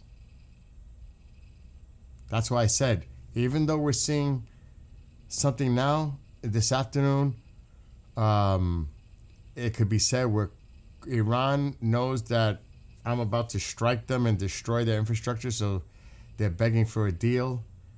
And a deal is close. We could hear that easily this afternoon. Easily. No? Definitely. So just see how this plays out.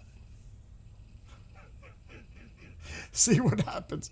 Because even though he said what he said, he could just be saying that to put pressure on Iran to come back to the table or whatever. I don't know. But B-52, I mean, they see that too. B-52 is in the area. The president's not playing. He might say, listen, this is your last chance. Either you agree to the deal or we're coming in. That's why he's publicly showing it on flight radar. The B-52's coming in. If you don't, this is my last warning to you. Take the deal or it's on. And he's sending the signal. Whether it's through visible transponders on a B-52 coming in or his posts. No? I think so. Now that's strategic. Let's see. Let's see what we could see. Let's see if we see that B-52. It should be in the med by now.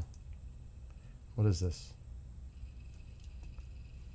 Well, no, that's a tanker that took off from Tel Aviv. So there's a tanker that just took off from Tel Aviv. Let's take a look. Look at this. There it is. There's one. B-52. He's not messing around. He's not messing around. There's lots of tankers in the air. A Pegasus just took off. B-52 inbound. A lot of tankers in the air. This is common, though. We've seen this. You know, the routine patrols that go on could simply be refueling.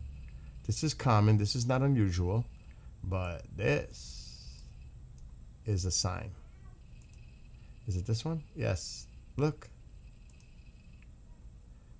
That's inbound. It's inbound. Take it for what it's worth, but that's inbound. Took off from Italy this morning. Bean, you're funny. Oh my God, it's dude, I feel the same way. Like I don't want to jinx it by opening up my mouth. For real. It's almost like I don't want to jinx it. But and that's just one that is being seen. Are there more? Possibly. Isn't it a big, beautiful plane?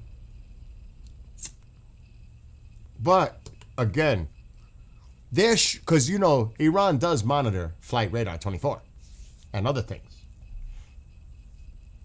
They are clearly seeing a B-52 coming in. This is on purpose. Yeah, we're coming. What's more interesting is what we're not seeing. That's more interesting to me.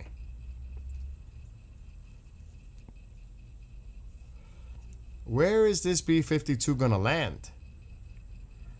Anybody want to try to guess? Where is this? Because it left Italy, I believe.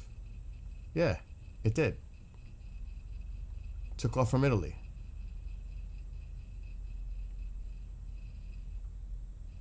What is that? Another tanker. Oh, the assets are coming in again. Here they come. Cavalry. Let me see if there's anything over the Atlantic.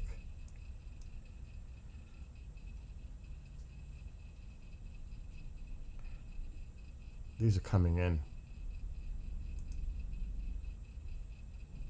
That one just took off, but it's heading back. Or maybe not. Who knows? This one's heading back.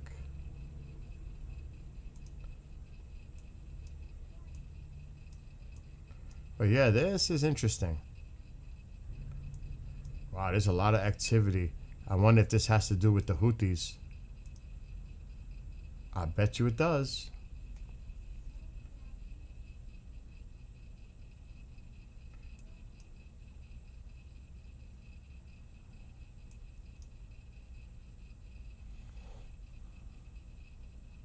I'm really curious.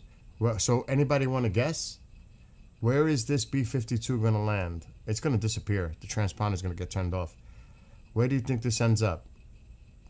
Israel? Tel Aviv? Saudi Arabia? I think that's risky. Riyadh?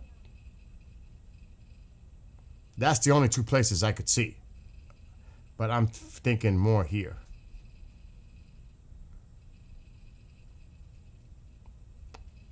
Anybody want to guess before I bail out and go in my swimming pool? Where do you think this B-52 is headed?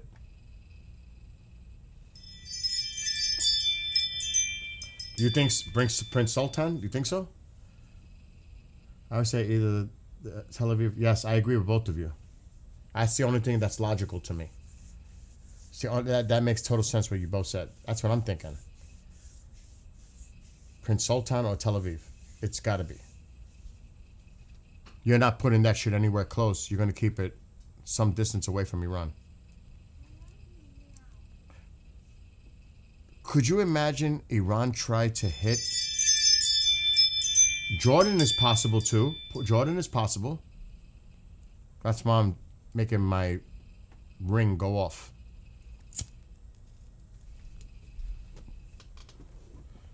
So I agree. But they're making it known that it's coming in.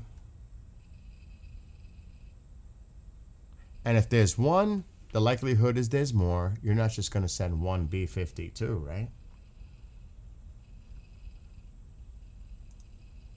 Right? They're just showing you. This is like a signal to Iran. Look what's coming. They're just giving them a signal. It looks like the president, if I'm just speculating, obviously. Exactly, Josh. Exactly. I was just going to say that. This is the president saying, I'm tired of you talking. If this last effort, which I think it could be, to try to reach a deal using the Qataris, if you don't agree to this, we're coming in. I am totally speculating. But based on what he posted, based on this, and remember, this was in the air last night, and it got to Italy, and then it took off this morning. So already, this has been put in motion. What happened yesterday with the Apache, the back and forth. This isn't just like happening now. This is for the last 24 hours. Putting things in motion. I'm just speculating, but I think that's what's going on right now. This is your last chance. If you don't agree, we're coming in. Again, 100% speculation on my part.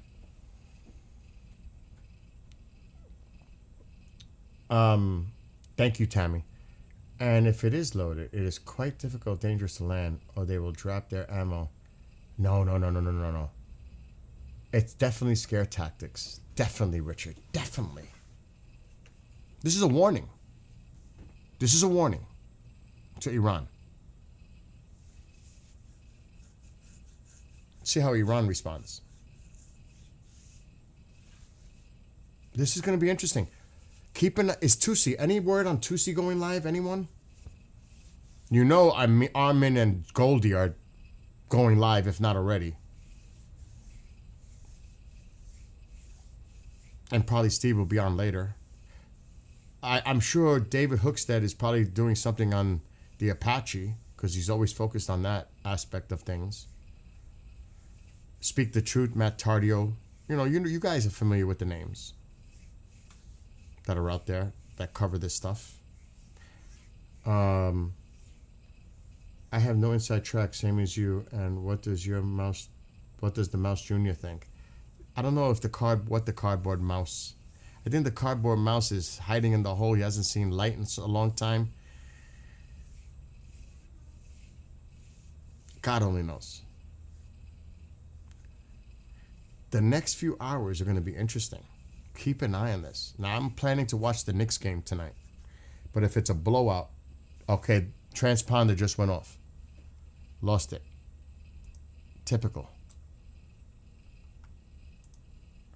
It just went off. It's like, now you see me, now you don't. And Richard, this is strategic. This is mind game. This is, I don't want to get my freaking, and I use the word hope loosely, because I don't wish death and destruction on anyone. But I do want to see the job finish and the regime taken out and the people of Iran given the opportunity to take their country back and get their freedom. And for the first time in decades to actually have peace, true peace in the region. Though Turkey's going to keep talking their shit against Israel and others are going to keep it up. Then we got to go after the Houthis, eliminate that threat. In other words, then we have to go and exterminate the rest of what's left Has to happen, in my opinion.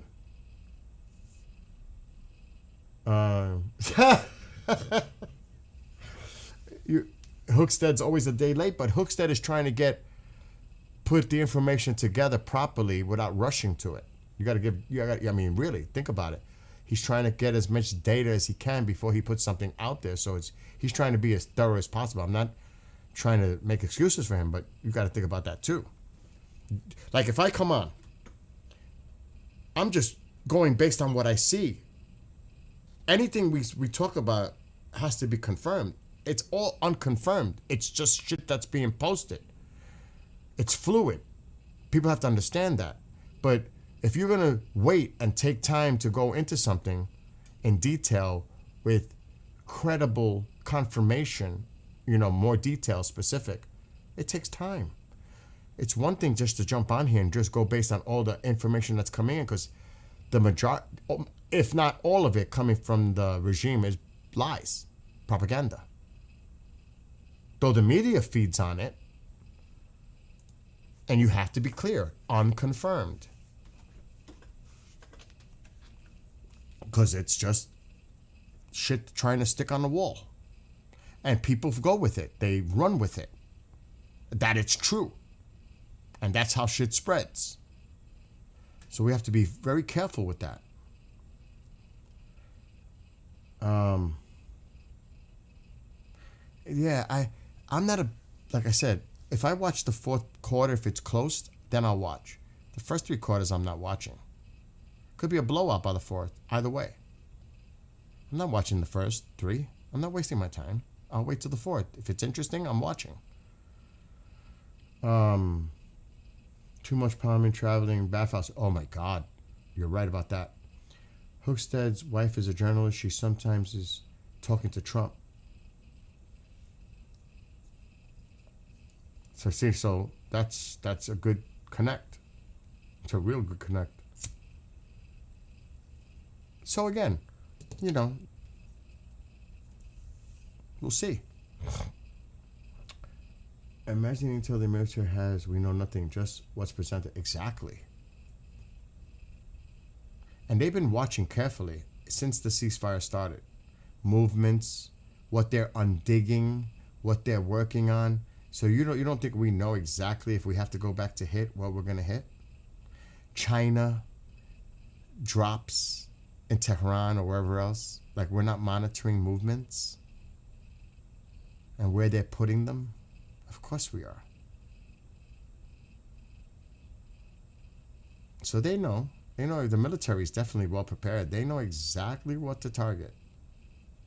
Same goes with Israel. Because they're sharing intelligence, I would think, to an extent. So I think what we just seen on Flight Radar is we're not playing this time. If you don't agree to a deal, this is your last chance, or we're coming in and you're going to pay. This is a warning. There's many layers. So my suggestion is, I got to see, is Tusi going live? He might wait. I wonder what's going on in Belfast. What happened overnight? Oh my gosh. Tusi TV. Live. No upcoming yet scheduled. He's probably going to wait. Yeah, I see. I have it on my screen right now. Look. Nothing scheduled yet for him. What about Goldie? Upcoming. So she's going live soon. In an hour. Armin might already be. See, Speak the Truth, Tusi, Enforcer, Gender Free. That's Matt Tardio. Where is Ali? Liberty Politics. Is he live?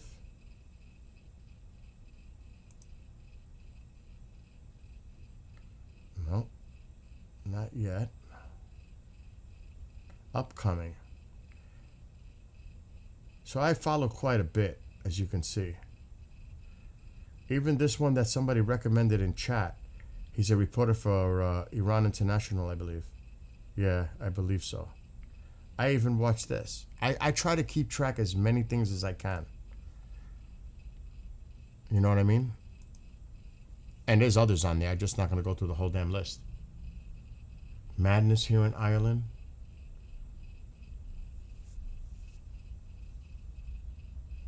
That's why I wrote that song for Ireland. You know?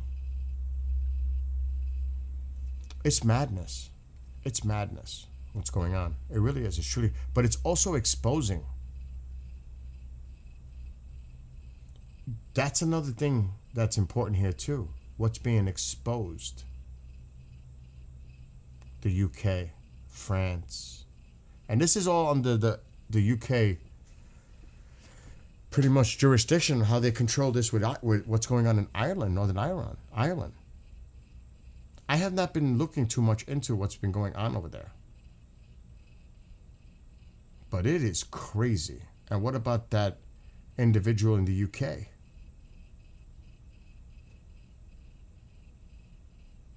I mean, what the hell is going on? This has to stop.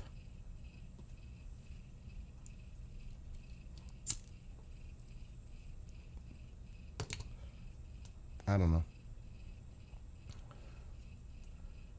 Tardio's good. Matt Tardio's good. He's a veteran.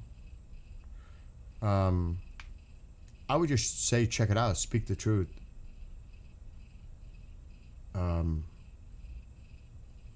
Yeah, it's Josh. I don't watch the news, so I don't know what the media is doing. But we could look it up. You want to see it? Let's see if we find anything on X before I go to the pool. Why don't we do that?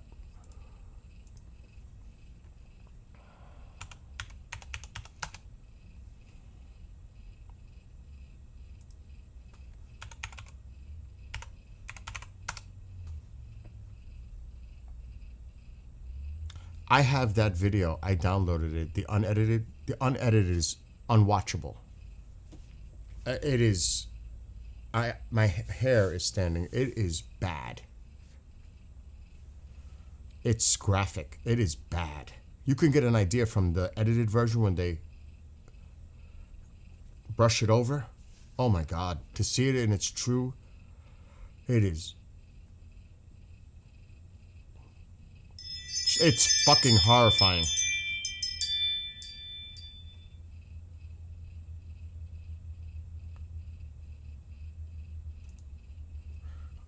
What is this? That's old. Today's what, the 10th? 3 hours ago.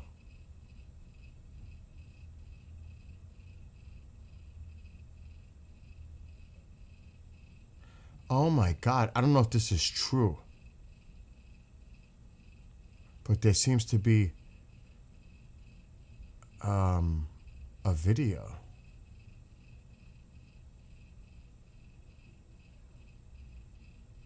All right. I'm just going to put this on the screen. Take it for what it's worth. All right? I can't watch that video either. It's everywhere. I agree with reality.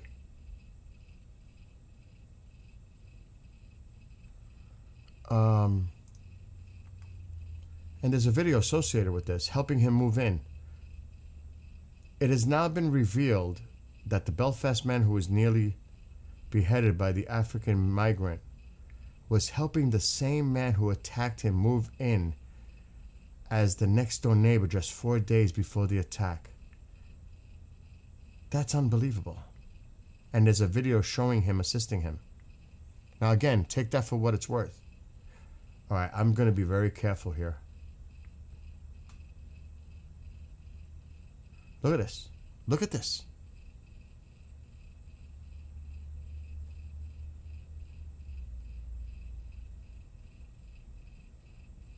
Look at this.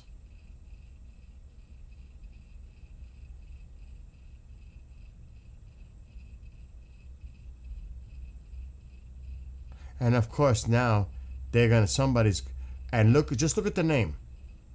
Look at the account and look at what their angle is by putting this out there. The far right in Belfast are attacking homes that belong to black and brown people, including families. Children are living in fear.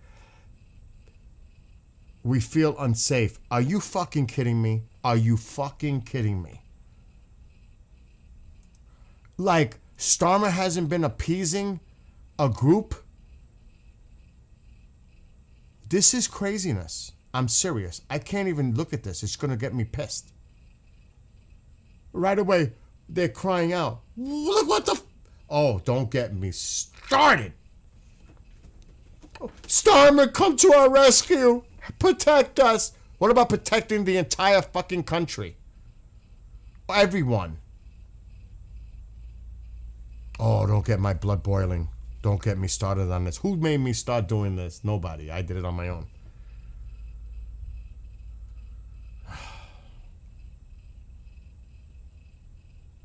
Oh! He made a comment 6 hours ago. Starmer, let's go to him. There is no justification for the acts of violence and arson that we saw in Belfast last night. It's completely unacceptable. I urge for calm. We must let the police get on it with their work. This guy, I don't know how you people in the UK deal with this guy. I just don't. I just don't understand it. I can't blame these people having enough either, because I said that yesterday. People get to the point where enough is enough. We're not just going to stand for this. Especially when they feel like their government is not doing anything to protect them. Seriously. Look at this. Look. Oh my God. I'd be flipping out. If the President of the United States said something like this, I'd flip. I would lose my mind. That would never happen. That's all he does is talk. And appease. Look at it. Look at these comments. Alexa, shut off living room light. Okay. There is no justification for violence and disorder that we saw threatening our communities, nor for those who encourage it online or elsewhere. It is clear that people were targeted last week because of their background. I will not tolerate it. Those responsible will feel the full force of the law. What about the full force of the people that live in your country that are extremists? Why don't you go after them? And are threatening all types of community, Jewish communities, other people in the communities. What about them? Are you going out after them with the full force of the law? I mean, I don't know. I don't know.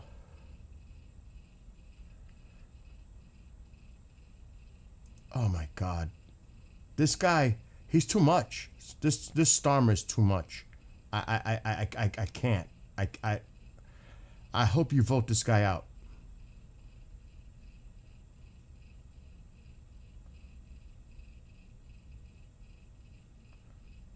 My thoughts are first and foremost with the victim, and I thank the first respondents,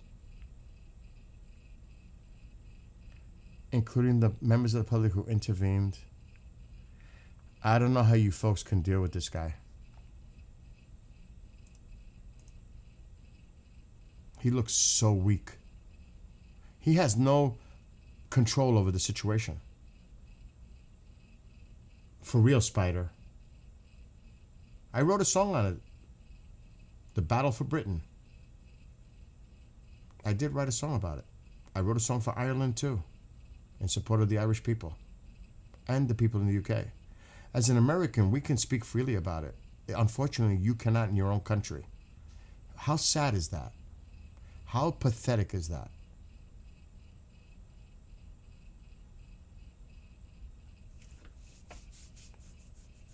And that's why I said before I even mentioned about Belfast, it's not even necessarily about what's going on there, however you look at this situation. What led to this?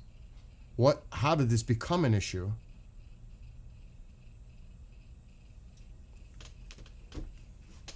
How weak they are dealing with the issue. And it's not just there, it's in a lot of places. Oh, I can't take the call. I'm live. I'm getting off. Race, if you're watching, I'll call you back in a minute. Is there a meeting I'm not aware of? I better get off. They're calling me.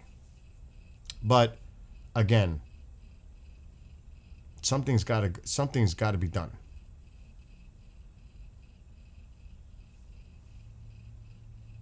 I don't know. I mean, it's unacceptable. Now, again, violence in response, people are frustrated. I do not condone violence. The people are frustrated. Hey, the same way, to be fair, in the United States, you see it happen too. When something happens, the left goes nuts. And you see what happens.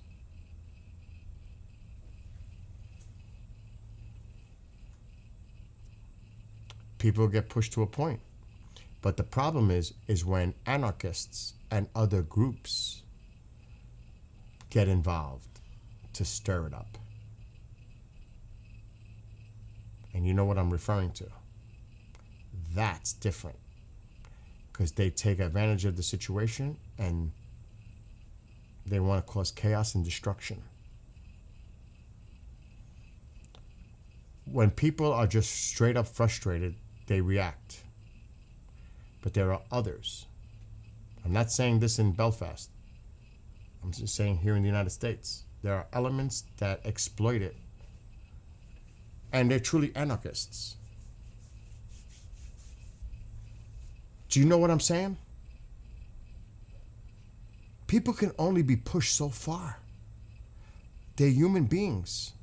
And like I said, I'm not condoning violence. But if they feel helpless, like nobody's helping them, and they've had enough, that's usually the outcome. Like I said, I'll make it clear again, I do not condone violence.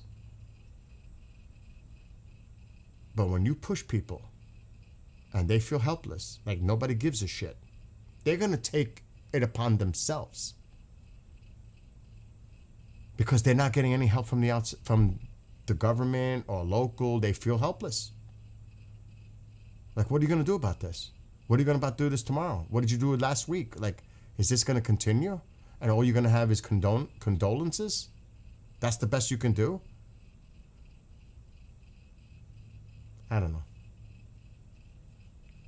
Do you know what I mean? Do you guys understand? Like I said, it's not easy to try to talk about because I don't want to be seen as I'm condoning anything. It's just the reality. People get pushed to the tipping point. And it happens.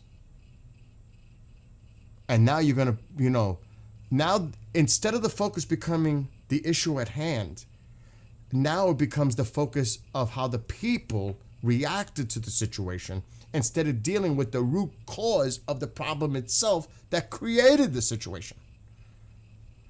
It's like an action and a reaction. What about being proactive in dealing with it? Because if you're proactive, it's like if you have a medical illness, it's good to get it in its early stages so it doesn't develop into something more serious later on, where it takes a lot more effort to deal with it. Well, the same thing here. You get to this shit at the root, at the base, at the foundation, to prevent things like this from even happening in the first place. And then you say, well, how did this happen? Well, think about it. Are you vetting people that come into your country? Are you doing background checks? Are you just letting anybody walk into the country without doing the verification? Do you really even know who these people are? I mean, let's be real.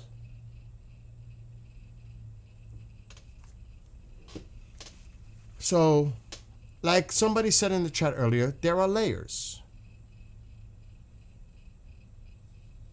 Exactly, Daryl. There are layers to this. But what's the originating layer? What is the foundation of this?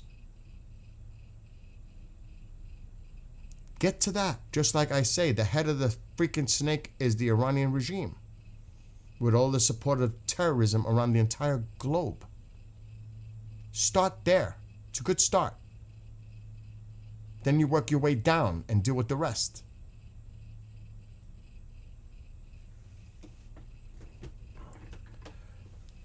Really, Ryder? Trump says that we are going to hit Iran very hard today. But meanwhile, there's talk, I don't believe it, I'm just saying, there's talk that the Qataris has a message from the United States to Iran that they're still trying to work on negotiations. So God only knows how this is going to play out. But I would suggest everyone pay attention to what the heck might go on today. Because there's a B-52 coming in, but that could be a warning. Iran, you better get serious right now. No more delay. No more talk. I'm tired of talk. If you don't reach some kind of a deal right now, we're coming in. That's the appearance I see. Now, I don't want to get all worked up and think that's the case, because I may be wrong and I'll be disappointed. But we'll see. So keep an eye on things, everybody. Keep an eye on things throughout the day. You know, Tusi and others are going to be on this, and as soon as something breaks, you're going to hear it from them. You got your apple juice ready? I can't do apple juice. Oh shit, what was that? I just had a sharp pain in my hand right here. It's still doing it. That's weird. The hell was that? I may have an apple juice in the pool right now, just one, just to chill and relax, because I'm all stressed out from doing this. How long have I been on? For hours. Yes, I will definitely be back, but I'm not going to come back on if Tusi's on. I'll definitely come back if Steve's on, because Steve goes on for 7 hours.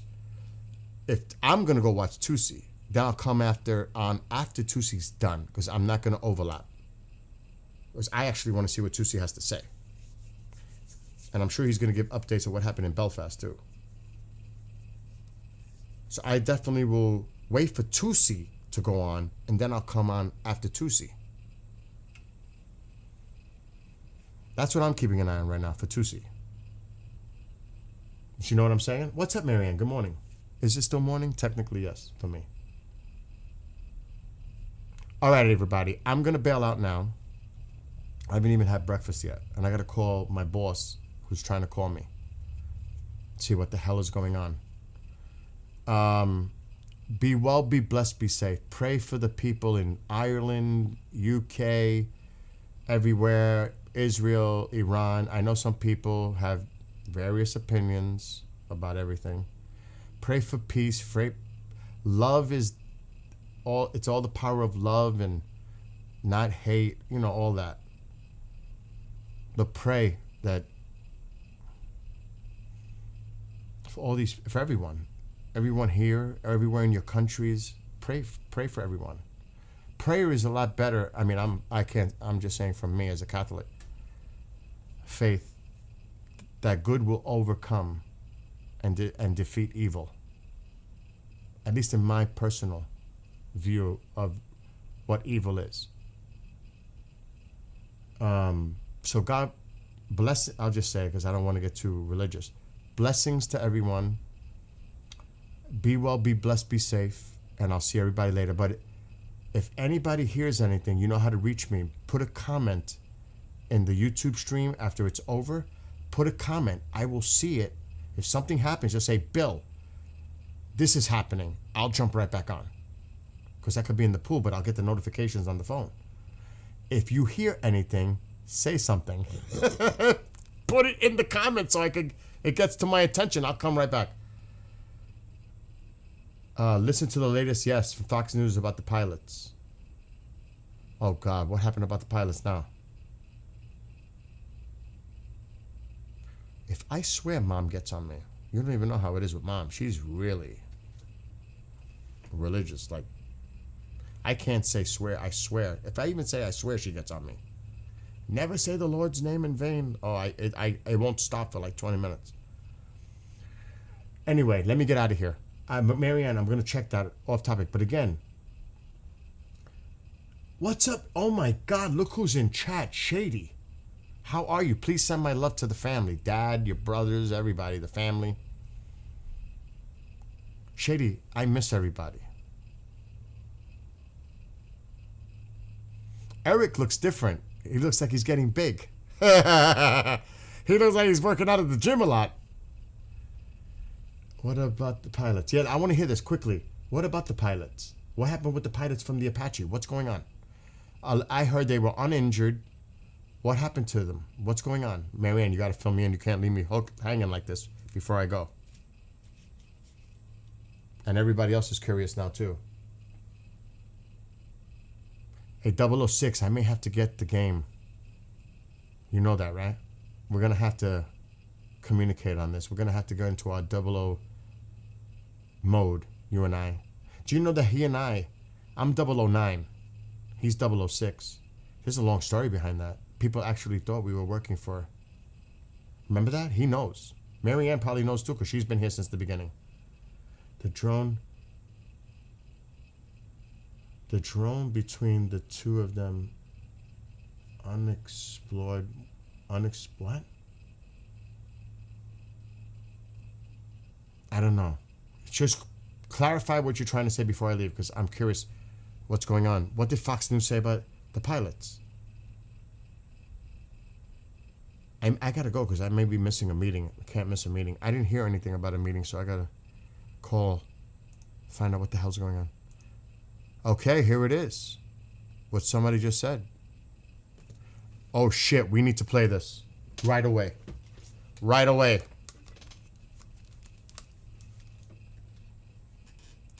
So Hold on.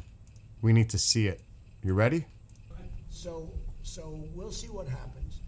But we hit them hard yesterday, and we're gonna hit them again hard today. In case you miss, in case you don't turn on your television set.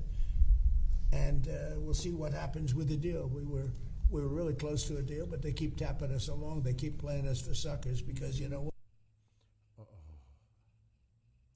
So we'll see what happens. But we hit them hard yesterday, and we're gonna hit them again hard today. In case you miss, in case you don't turn on your television set. And we'll see what happens with the deal. We were really close to a deal, but they keep tapping us along. They keep playing us for suckers. That's it. Now it's truly game on. He ain't gonna just say that. We're gonna hit them hard again today. It's coming. That's why that B-52. I don't even think there's a doubt now. Oh, unexploded. Eric has been hitting the gym regularly and kicking ass. Good. Tell Dad I send my love to. But it looks like it is going to happen today. He ain't going to just say that. And we're going to hit him again hard today. And in case you don't turn on your TVs. Shit's going down today. He's not just going to say that. And again, after he hits them, Iran gets the message. Either you fucking make a deal right now or you're done. Something's going down today. He's not just going to say that. He just said it. We're going to hit him again hard today. Listen to it. Because, you know, so we'll see what happens. But we hit them hard yesterday, and we're going to hit them again hard today in case you miss it, in case you don't turn on your television. So in case you don't turn on your televisions and you'll miss it, we're going to hit him again hard today. He just said that. So you know, I don't care about the Knicks game. I'm not a big basketball fan. This is God. You guys, please let me know because I gotta call, make some phone calls and stuff, and I'm gonna try to go in the pool for a little while. Please keep an eye on this. Please, anyone, message me. Some of you know, Marianne does it, Kevin does it, a few of you do it. Comment in the chat so I could see it, not in the chat, in the comments section of this video to get me to get right back here and start covering this because something's going down. When they brought the chopper down, it was hot and on fire. An unexploded drone struck the copter. Well, thank God it was unexploded because it would have been worse. So the drone collided, it sounds like, with the chopper, with the Apache. and it went down. God, thank God it didn't explode.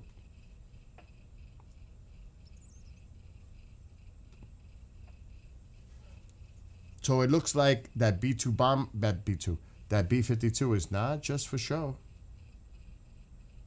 Exactly, Shady, exactly. Night is about to fall. Let's take a last look. But you guys seen it out of the president's mouth. It's not coming on some social platform post. This is for real. This is for real. He's about to lay it on them. And it's starting to spread on their media outlets.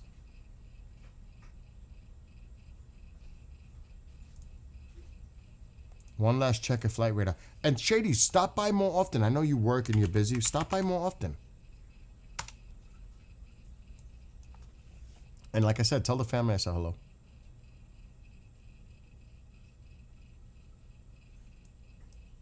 I'm trying to see if I could find that B-52. There is a lot going on Flight Radar right now. But we lost track of it could be this. It could be. Nope, it's not that one. So it turned its transponder off. The B-52. That's a tanker. It's not going to reappear. It's not. That would be kind of stupid. It was there. And then it turned its transponder off, like right about here somewhere. What is this? A super galaxy. That's a big boy. Is it gonna rain? No, it's maybe a shower later. This is a tanker. Cats are walking all over the place. Cats walk all over the place. That's normal. All right. So everybody, please keep an eye on this. Keep me posted. Keep an eye out for the typical platforms you follow and look for information. But it looks like shit's about to go down. And if Iran does not respond to his deal, they're done. Because he's doing this, he's going to hit them hard. He's going to wait to see how the Iranians react. And if they don't come to the table after this strike, he's going all in. He's had enough. I don't condone war either. But this has to end. The job needs to be completed. Yeah, I just showed the video, Greg. I'll show it one more time. But he says he just said it. I don't know when it was, a few minutes ago, hour ago. But it's there. I'll play it one more time, then I'm going to get off. So we'll see what happens. But we hit them hard yesterday, and we're going to hit them again hard today, in case you don't turn on your television set. And we'll see what happens with the deal. We were really close to a deal, but they keep tapping us along. They keep playing us for suckers. He knows. See that? They keep playing us along like suckers. He's very well aware of the game they're playing. Very well aware. And he said we're going to hit him hard again So we'll today. see what happens. But we hit them hard yesterday, and we're going to hit them again hard today, in case you don't turn on your television set. And we'll see what happens with the deal. We were really close to a deal, but they keep tapping us along. They keep playing us for suckers because, you know. That's it. Bottom line. Bottom line. It's going down tonight, local time, in Iran. It's going down. Keep an eye. And like I said, please let me know in the comments. Marianne, you've done it before. Anyone. Put a comment in. Bill, this is happening now. I'm not going to stay in the pool long. And I got to make some phone calls. But please keep me informed if I miss out on this. Because it's going to happen. And anybody who's watching, keep an eye on Tusi, all the platforms you watch. Goldie's live soon. I think like in 20 minutes. So please keep an eye. Anyway, love to all of you. Be well, be blessed, be safe. We will keep an eye on the Shady. My love to everybody. 006, message me. Put a comment. You know what to do. Just don't tell anybody we're 00s. All right, everybody. Have a great rest of your afternoon. Pray for everyone in the region and in the world and in your neighborhoods, all that. All right, let me know reality. And then to the people of Ireland and the UK, everywhere. All right, goodbye, everybody. I'm out. I'll see you all